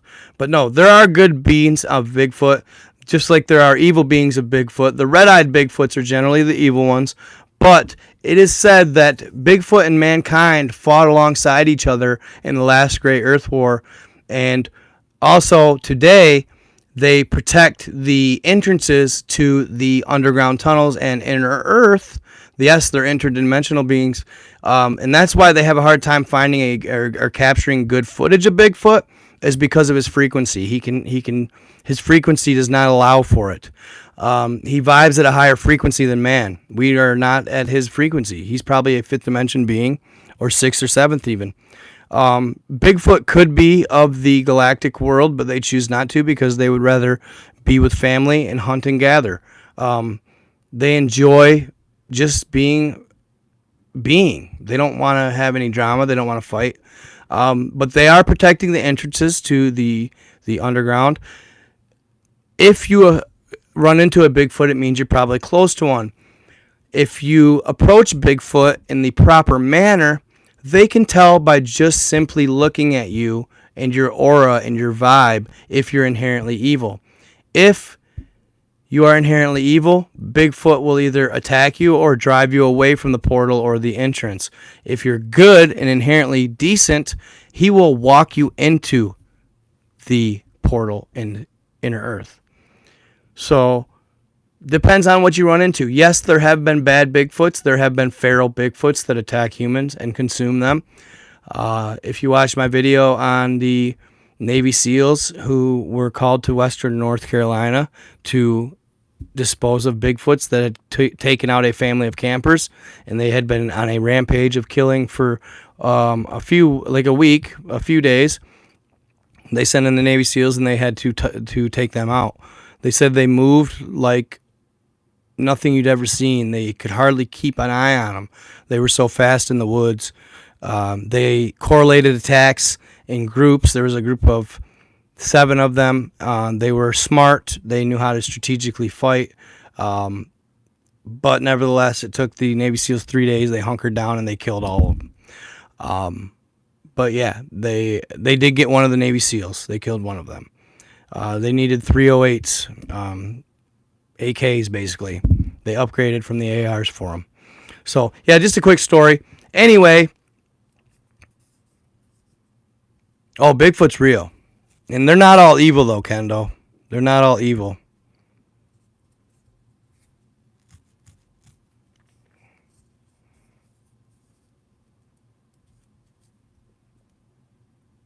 Yup. As above, so below. Yin and yang.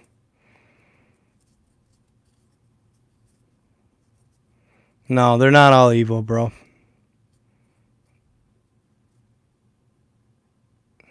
No, bro.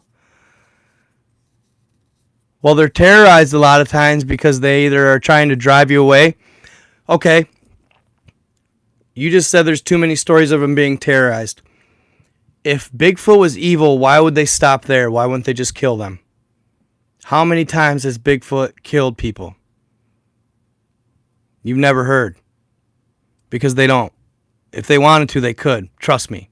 They could. They don't. If they're terrorizing people, they're pushing them away for a reason.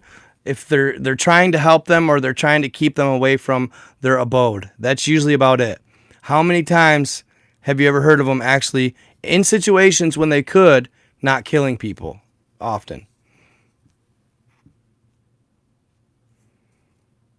Okay. Thank you, Lauren Nicole.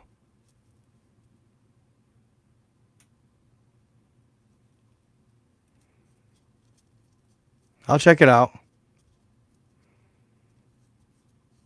Bigfoot's real.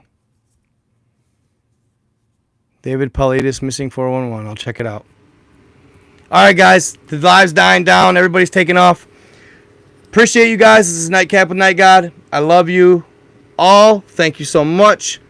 Yeah, I agree. But, dude, hey. Maybe he is fake. I'll have to look it up. Maybe he's fake. Yes, they did. I said the red-eyed ones. Not all of them do that. How many times have you heard of it? You would hear a lot of people saying more of it.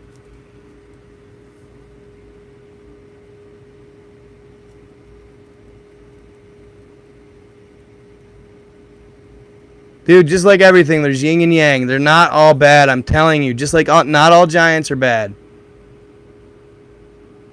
Any moon videos yet on Telegram? No, actually. Caroline. I kind of been thinking about dabbling with doing one on YouTube. Who's in my room? Thank you, James Black. I appreciate you. Thank you, Sky Limit.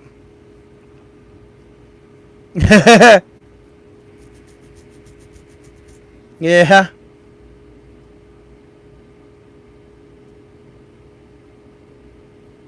Yeah, sure, exactly. Yeah, people fear everything that's strange to them. Good night, everybody. Have a blessed day. Who's in my room?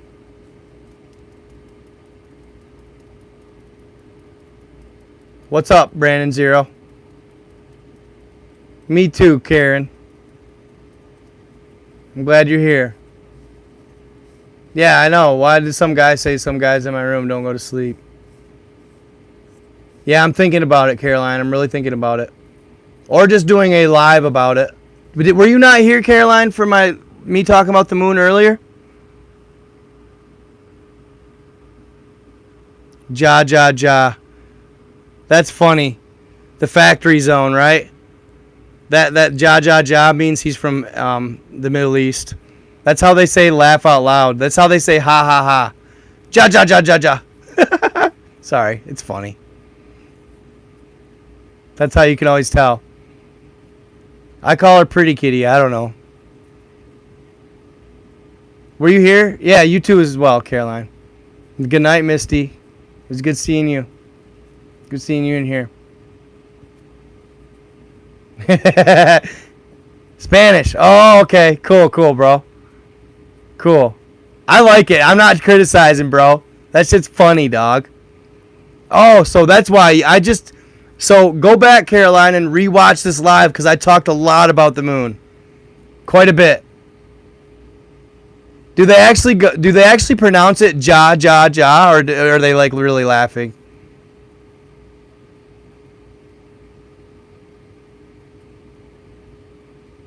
I love it, guys. I don't know, Mastro. He kind of dips out on the low, man.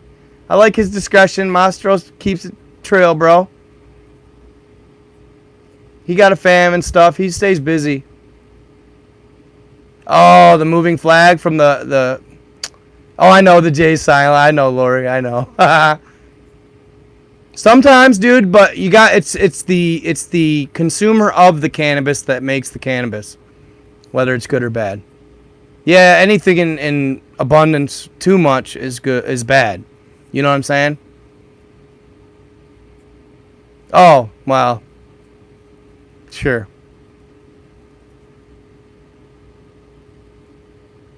Chariots. Okay, sure. That's fine. If you don't believe we went to the moon, that's on you. It's hard to say.